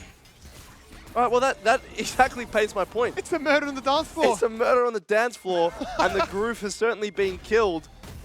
Wow. But it's this Zoe that's able to find consistent poke. What do you actually ult, right? Sure, I'm going to ult this Paddle Star, but there's going to be another one coming in 2 seconds that also is going to one-shot me. And Zoranus is just completely selling for this turret. Will he get it? He's got the turret. He's got one win at least. Optimistic. But along comes Dajong, a demon, a unit. 10 quickly became 20 pages on that Medjai's. Yeah, this is getting out of control, Skimmy. This is absolutely spiraling for the side of Direwolves. And realistically, how do you actually put pressure on this Zoe, right? What engage tools do they have? They've got a Braum, a Viego Cassante. None of these champions are great at pulling the trigger on someone like that mobile Zoe. So a 3,000 gold lead, Dajong in particular, working towards that Void Staff himself, which is just now being completed by Sully. And Baron spawning in 15 seconds, a perfect position to draw the battle line, say, you walk any further, it's a Paddle Star, it's a Trouble Bubble, and you're going to the grave. Their game to lose now, Max. Certainly is the case. 20 minutes in and in such a commanding spot with only Merc Treads really to try and nullify any of the burst. If it's not the Zoe to first one-shot you, it's the Karthus to finish the job, quite honestly. And they're going to start up the Baron again. And basically bait Direwolves in to say, we want to poke you down, but can you kill us before we whittle you down? But this is really nice here from Mammoth, right? Learning from game 1, saying we'll bait this Baron, but the second we see that TP invested from Chaz, we will run away. We are not going to continue and flip this Baron. Because like you said, it's their game to lose. All they have to do is play these fights slowly, wait for the poke to land, and they will be winning. That being said, Direwolves getting the inside track on mid lane, able to crack that tier 1 turret. That they certainly do. A lot of that pressure rewarded by the fact that Tien was playing for the top side. He's recalling on a ward right now and surrounded by the entirety of the Direwolves. They're thinking, what on earth are you doing here? He goes absolutely Dominus mode, but it just doesn't matter. That's a freebie and a pick that Direwolves are probably question marking how they managed to find. One word for this game is sweepers. It almost feels like every time a solo lane has just been caught standing on vision and it ends up getting taken down. Nothing realistically going to amount off the back of that. As Dajong, you can already see how confident he is playing portal jumping rather forwards, able to find damage after damage. Paddle jumping would be fun. Paddle jumping would be I'd very be curious fun. how that'd actually work. I feel like ever since we started with the paddle pop thing, all the Zoe abilities have just amalgamated They all into just one variations of random paddles. thing that I can never say right. That's exactly right. But here we go. Once again, the Baron dance continues. We can see Sully farming bot lane, sitting higher CS than his mid laner, Yeah. of course, because that's just the way you do things on the old Karthus here. Feeling very happy about his current game state. I'm just getting strong Ivan vibes right now. He has just been farming, vibing, letting the rest of the team win the game for him. He's like, when they need a hero, they'll call upon me and I'll just press the button and get the job done. It almost feels like it is one of those champions where, oh, the enemy team has a Karthus core, then suddenly his level 16 with Death Cap presses ult and half health your entire team, right? That being said, Braum, great champion for dealing with that, has the locket plus the inbuilt resistances that his W can provide to a teammate. Decoy's a bit far up though.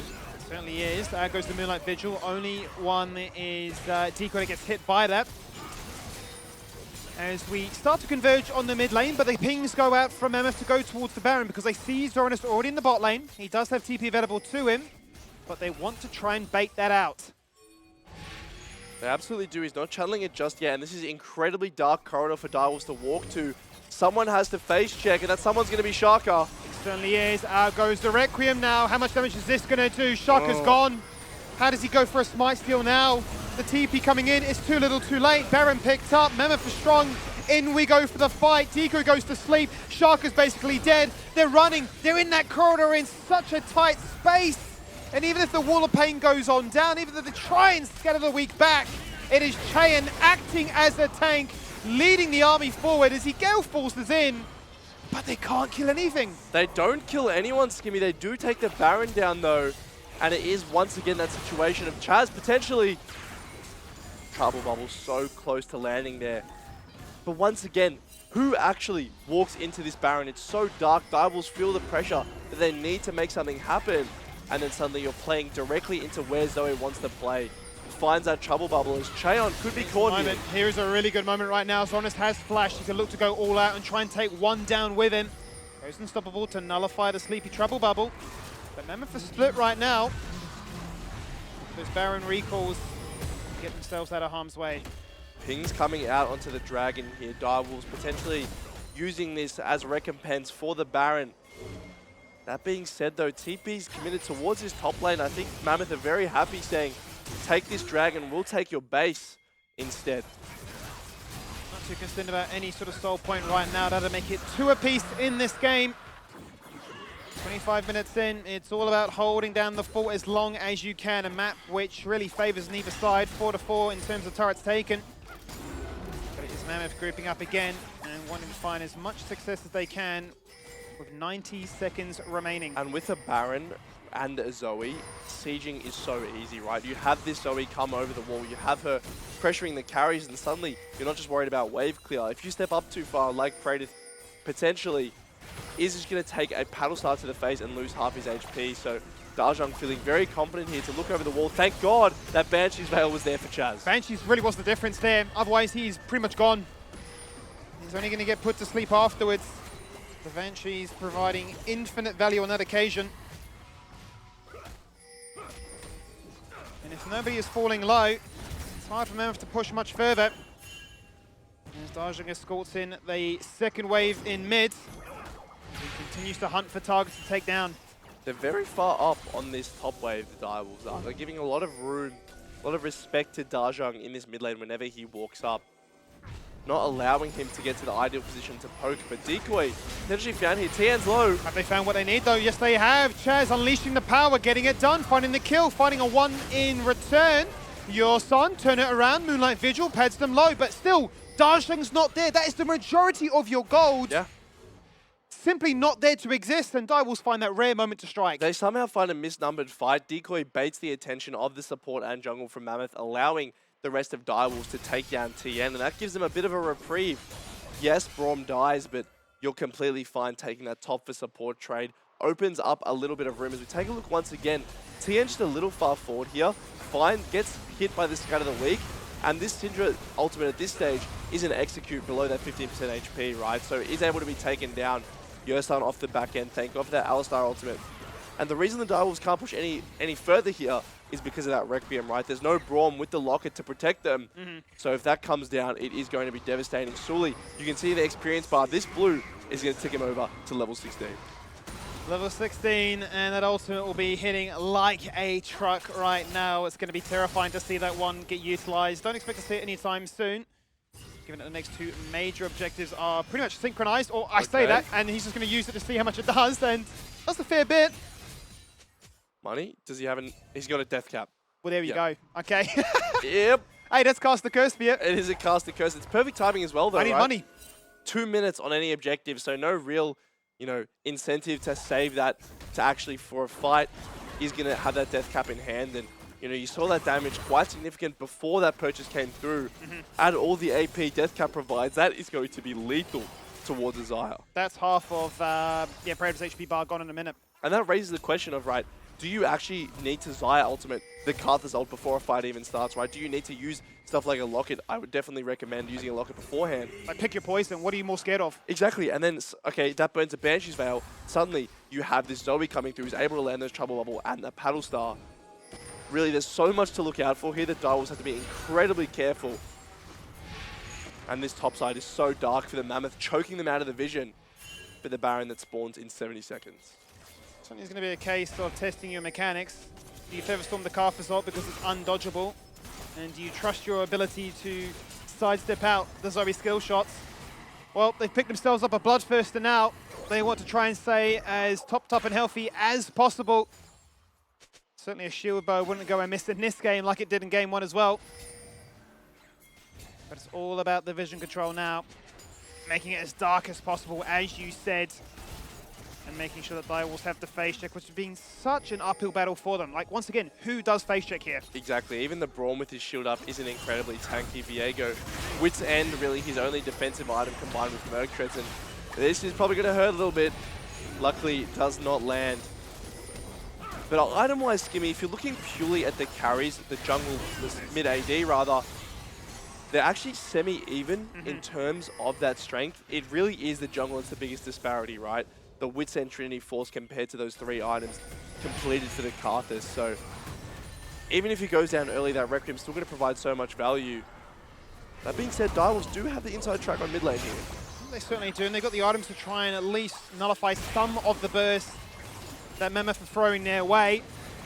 Okay. Requiem number 2, Locket goes out nice and early. There is the Featherstorm, as you quite rightly point out. Dominus on the flank, Tien biding his time, waiting for the moment to strike. In goes Yersan, down goes the Moonlight Vigil, they're low. Now they need the kill confirmed, decoy's gone, Shaka removed, Paddle Star won't hit, but Dominus and Chaz are fighting for their life. He's been stunned, he's been slashed, and he's been downright removed. And this might be the game, Skimmy. Look at the low health bars, they have the wave. They have the ability to stop some bases here. Darshak on the Trouble Bubble lands. He's found another one. Goodbye. Kratos. How has he lived through that? Unbelievable flash and power of the auto. Get another one done. Darshak will not let you go back to base. He's going to jump across this wall. You'd have to imagine.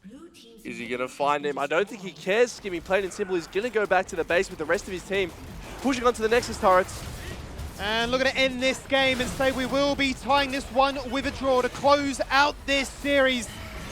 You've had your fun, but we've got our pocket picks, we've got our style of play, and we will make you pay at the 30-minute mark. GG, as easy as that. 1-1, the end result. We came into this series wanting to separate these two teams in our mind. Who is that third place team to contest the likes of Chiefs and Bliss? And plain and simple, we've got no closer to that answer. Both of these teams showing that on their day with their drafts, they look absolutely fearsome. Mammoth, evening this series at 1-1. See Surya just vibing, knees up on the chair. Absolutely best posture when you know sometimes it's demon mode gaming. I feel like when you're in that level of aggression, the better draft wins. And ultimately they just found that, there's your style of play, there's our style of play, there are our pocket picks. And when they work, boy, do they work. Boy, do they work. Mate, I think that's the best way to describe it. Zoe going... We were talking with Rusty in the back room, the green room, about how it was so important that Zoe needs to pick up an early item to become a major threat And guess what? She picked up more than an early item. She managed to pick up her Medjais and started getting so strong and popping people up. Zoe felt like the center of that game for the composition of Mammoth. I mean, in a lot of ways, Zoe was the crux of their success here, the crux of their victory. There was a lot of solo kills in top lane. The interesting thing about this game between Mammoth and Direwolves is it felt like the shoe was entirely on the other foot. You know, from interviews, you heard that, oh, my bot lane carries me from TN. Well, he's getting solo kills in top lane, right? Mid lane, just this utility, cruisy Ahri that plays for the jungler. Now is the Zoe getting all the kills himself, right? There was still a Karthus that you might play towards, but Karthus was not really participating in the same way as a traditional jungler would. Karthus just farming and being selfish, PvE. which lets Dajong just play selfish himself and go for those kills. So it worked out really nicely in that like the Renekton and the Zoe are meant to be like these bridging champions that have one item spikes that get the Karthus and the Aphelios to their 2-3 item team fight spikes where they're unstoppable. But if you get fed with those champions that are meant to bridge that gap, then there's no stopping. There's no brakes on that train, right? And they just run down Direwolves, who I do think tried to play similar to game number 1, right? They tried to play Kaidi, a bit more diffusal, but they just couldn't keep up with his damage. They couldn't keep up, and I mean, ultimately, Dajong's tripled his win rate now on the Zoe in 1 week. One win beforehand, so many games of this champion. It's just worked so well today, and ultimately just showcases that, look, we might need to go back to banning this, because it was banned religiously on so many occasions. It's been left at a wayside with so many OP champions available. It's, slipped through the cracks and punished him big time. It makes me want to talk about, again, these bridging champions that was Zoe and Renekton to get the Aphelios and Karthus up later. Even though Karthus PvE'd, how much impact did he have on the game personally? Well, to me, right, I think these picks came in as sort of this counter to Braum compositionally, right? We talked about the diffusal style comp. One way of beating that is just through having a Karthus and a Zoe who can just play at a billion range, don't care if you're kiting. So to me, Karthus had a pretty easy run of this game because his solo laners were winning so much, but you're never really in doubt when you come to those late game team fights, and you can see Xayah forcing the ult because of that Requiem coming down. So providing value in the sense that you know that this Karthus is going to come online eventually. But Braum also got that thing against Zoe where he works initially as a counter pick because Zoe got the big bubble that she shoots to do all the damage, and Braum, he got that thing where he blocks all the damage, yeah? Yeah, Braum E, of course, being able to diffuse. And the current meta for Braum is that you go E max, which is like 55% damage reduction on an 8-second cooldown. So again, if that Zoe wasn't fed and was able to cycle that damage off cooldown, then Braum would just stop Zoe from existing, right? So maybe they could operate that way. But like you were hearing from Max, the Karthus is also a big part of diffusing that by circumventing the door in the first place. Really fun drafts this game. And maybe we get more insight on the Zoe here from the big man himself. Dajong, what's up? Hello, how are you guys? Good to see you again. Hey, you got to play Zoe a lot this week, man. It's got to be fun, hey? I mean, yeah, a lot of the drafts let me play, and honestly, that series in general was kind of scuffed because our jungle having net issues, and basically we're trying to figure out how to draft a comp around champs you can play on 300 ping. Well, that's good information. Wait, but surely Karthus isn't someone you play on 300 ping, right? Like, you gotta hit all the auto attacks. Said that's his best champ to play in this, like this, and we said okay. Like, you can't miss the ultimate, can you? He just full clear. Can you explain like sufficient laners? The Zoe being with the Karthus a little bit more? Because we mentioned it as like a bridging champion, but mate, you excelled on the Zoe and absolutely crushed everybody. Was the mindset, yeah, I'm Zoe, I'm gonna get the Karthus ahead, or are you looking to really carry the game? It's mostly about like, because we basically want to solely to full clear, let him get as much CS advantage possible in the jungle, and Zoe, Renekton, like these are very self-sufficient laners. Like they don't really need help. They can do well by themselves. They can just live alone basically, and like it's a bit annoying because we both, as you saw, went Void stuff second because the magic resist stacking, but I think somehow the draft panned out pretty well, and I guess we won the game. That's what I was actually going to ask you about as well, is like the fact that you're playing Zoe makes a lot of sense. We know you as a Zoe player. The fact that Suli's playing Karthus makes a lot of sense, but doesn't it feel really weird for you knowing you're picking like two heavy magic mid-jungle champions that like at one point one of you has to stop farming, right? Yeah, I mean like it's not the best for draft, but it's just like kind of have to work with the tools you get, and when it got to, I think I picked R5 if I'm correct, or something like that. I was picked very late, and I just said, "Oh, this is such a Zoe angle. Give me Zoe, I can carry this game." And yeah, Easy. Cool. And now I want to hear, let's say you go down to Runeterra, you're hanging out with everybody, and this time you're at like a mixer or a big party with everybody. Which champion do you think would be the most fun to be friends with or chat around with? when I'm drinking, Oh no, you don't have to be drinking. They're just friends. Just be friends with someone. Oh, friends with someone. I mean, oh, this is hard. Like, let's say Ari, she's hot. My guy.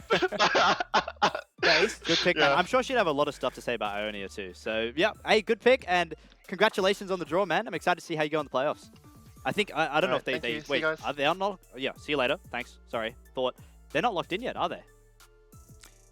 You tell me, bro. They're not. They're not locked in for top 4. No, they're not. They're not locked in for top That's really 4. important to point Can out. we just more importantly comment on how based the Ari answer is here? Coven Ari, best in slot. My man didn't mess around. He could have been like, look, I don't want to like reveal myself on camera. He just went, yep. It is what it is. Yeah, this is. And you're going to have to live with that answer, Yep. and I don't care. Respect. We So- like that. We like that. Good on you, Dajan. Good on you, man. Yeah, well done, man. Big fan. The reality of the standings is that with a tie, it means that it is possible for now No, they actually, I'm sorry, I'm all over the place. Yes, they've qualified already. They made it in. And now the top 4 can still be thrown out by PGG because they won, but they're not going to get eliminated anytime soon. So they made top 6. They made top 6. Yes, Cool. okay. That took a lot of thinking. Decoy as well. We can talk to him because he has also qualified. What's up? Hey fellas, what's up? Yeah, I mean, we just saw you guys play an amazing game. We were talking about your Braum pick into the Zoe as well. Did you feel like a lot of pressure having to face up into that Zoe as Braum? Like, not really. I think the main problem that game was Zoe got a bit out of control and we couldn't really do anything. Braum's kind of low agency, so I kind of felt like we were bleeding out. I mean, I guess in the end, Braum, I was struggling versus Zoe because she was very fed. I mean, it was a good 5th pick from them as well, right, to make things hard for you. But I want to get your general thoughts as well here, Danny, on the series as a whole, because it feels like you guys have been slowing down the games a lot. Like, most of your last 4 games have been kind of 0 kill at 15 minutes if you have a say in it. Is this an intentional thing from you guys, or are you like, you're being drafted, Braum, but you want that Nautilus? Yeah, look, I'm not too happy playing Braum 2 games in a row, but it's good into like how Mammoth play. Like as you guys know, Eurosan only wants to go in, so yeah, but slowing the games down, I don't think that's like intentional. I think we just play a lot slower on stage. And as I said in previous weeks, our early game is pretty weak. So we know as long as we can get to mid game, we're in a good spot. Unfortunately, that game didn't work out, but yeah. Again, you say you guys feel like you struggle in the early game, and it was Chaz who said you have one of the best, if not the best, mid to late game in the league. You think this still stands up? I think game 1 should have been a lot cleaner. I think our mid game was kind of sloppy in that first game, and I think the second game, yeah, it was just a really rough game. Obviously, Cameron's getting solo kill top, and Zoe's just getting super fed. So I think we're still really strong mid to late. I'm not sure if we're like the strongest team mid to late. Obviously, Chiefs and Bliss, I think, are probably just the clear favorites right now. But we're looking to catch up to those guys. So yeah. I like the ambition. Now, I asked this to Dajong before. I'm really interested to hear what you're going to say. Is you're at a party with all the league champions. I don't know why I said party. You're just meeting all the league champions. Who do you think would be the best to be friends with or have a conversation with? Honestly, maybe Braum. Did you say Braum? Braum? Seems like, I knew there was seems a like a Braum. jolly fella, so... You don't want to lock him in? Cool dude. Wait, does he have good voice lines? Does he like? Do you feel happy when you're playing him at least? Yeah, he has good voice lines, but he's just kind of... He just kind of sits there and you don't really do much, you know? You don't do engage stuff, so... Yeah. All right, fair enough. Awesome. Congratulations on the draw, and good luck in the playoffs, mate. Thank you, thank you. So, It was a bit funny interviewing someone after they've just lost the 1-1, Yeah. right? Like, you get them fresh out, and they're like, how you doing? He's like, yeah. Could be better. Just lost. Anyway, we're here. Their MVP, though, is another question on the board. There are a lot of people who I guess, throw up possibilities. But, mate, look, I think it's got to be Dajong just after the Zoe performance. I would say DJ based on recency bias. I reckon recency bias is going to come into effect as well. Yeah. With them. I'm with them. Yep.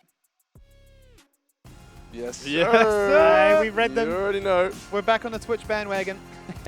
There we go. Of course, I mean, it's so much damage and a great game on Zoe. I'm really happy for Dajong. We mentioned earlier that Dajong felt like he was the weak link for Mammoth, but being able to show himself, say, hey, I'm here, I deserve to be on the roster with these guys, is such a great statement to be able to make. He did also play pretty well in game number 1. Right? Yeah. Like, you think back to it, he was getting a couple of picks off that mid-solo kill against Zoranus as well, a couple of things that came to mind, things that helped them stay in the game and was a large part of their success. And it's very refreshing, I feel like, for all of us to see Dajong, see him get MVP, see his Zoe, but also see it go 7-0. Yep. You know, all of this is such a positive change for the player and shows the environment can make the man as well. Which is, for me, the big question I asked at the start of this entire split, right, was, okay, you're now going to be surrounded by a whole bunch of players with a different degree of pedigree. Can you rise, you know? And, you know, after a performance like that, it's great to see. So, happy for him and happy for the team. And, you know, may they continue to sort of, like, continue to cause these upsets.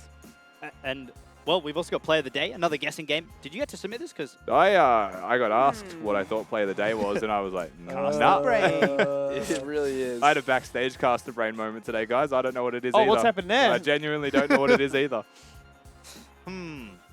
Look, we might as well just see it, and then we Yeah, can work from it let's from there. do that. Yeah. Okay, Play of the Day.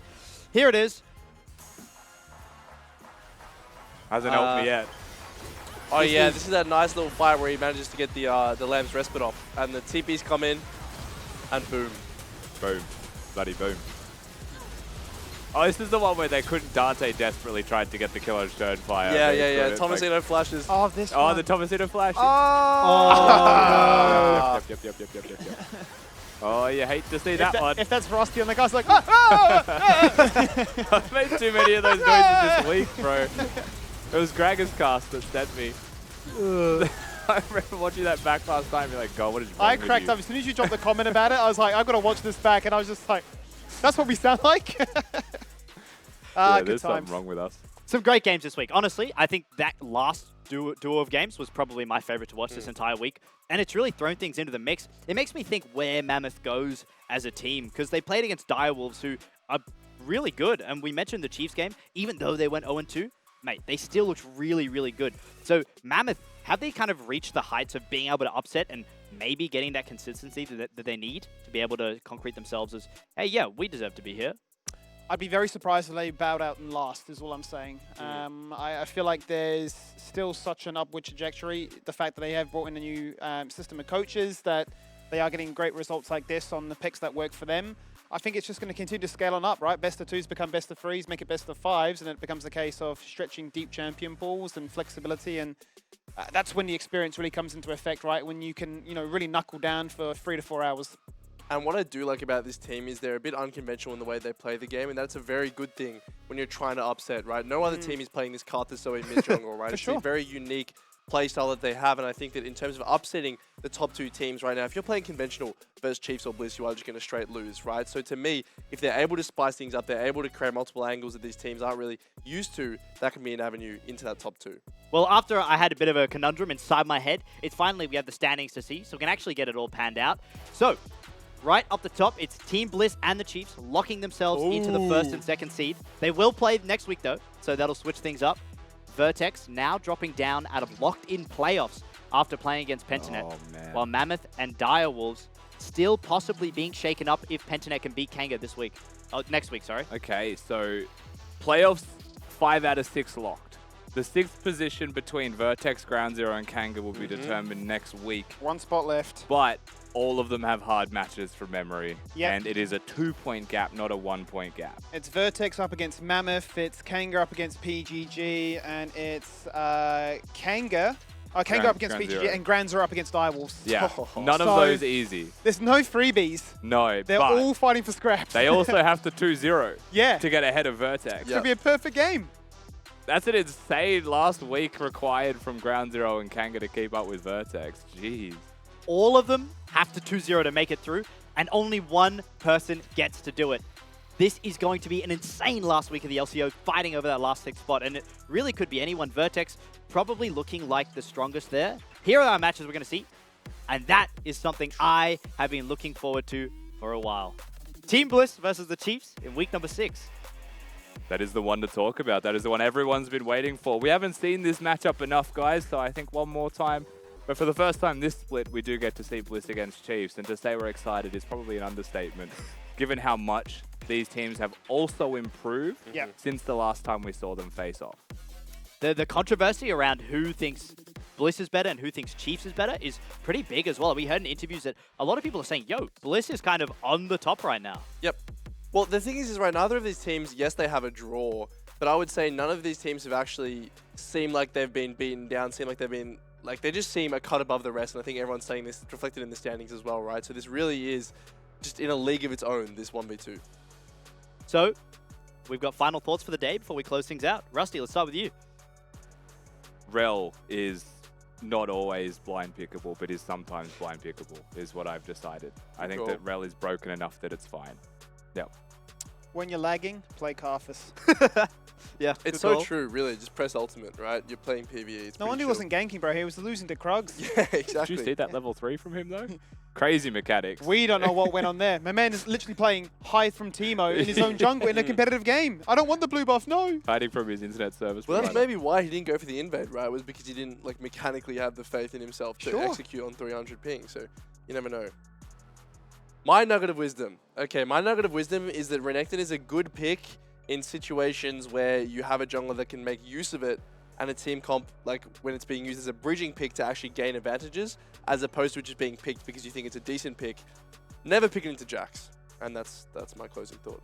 We were talking about Renekton a lot. Excited to see it more. And now it's me for my closing thought for the rest of the split. It's been an honor to be able to host with these guys. Absolutely brilliant desk, and I couldn't ask for anyone else to do it with. Thank you so much for having me on the LCO. And stay tuned for next week. Week number 6, Nat is back, and games are on. I'll see you guys later.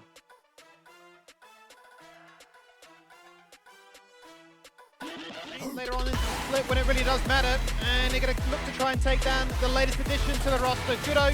The next one on the chopping block, shredded from 50%. Violet with the stopwatch taking no chances as the kill secures a double kill. Down goes the Solar Flare, stunning up 2. Can Vertex answer back? Well, Thomasina will find 1, but slicing and dicing away is he, and the rest of it low enough to bait you in and low enough to ult to safety. CP, the Chippies.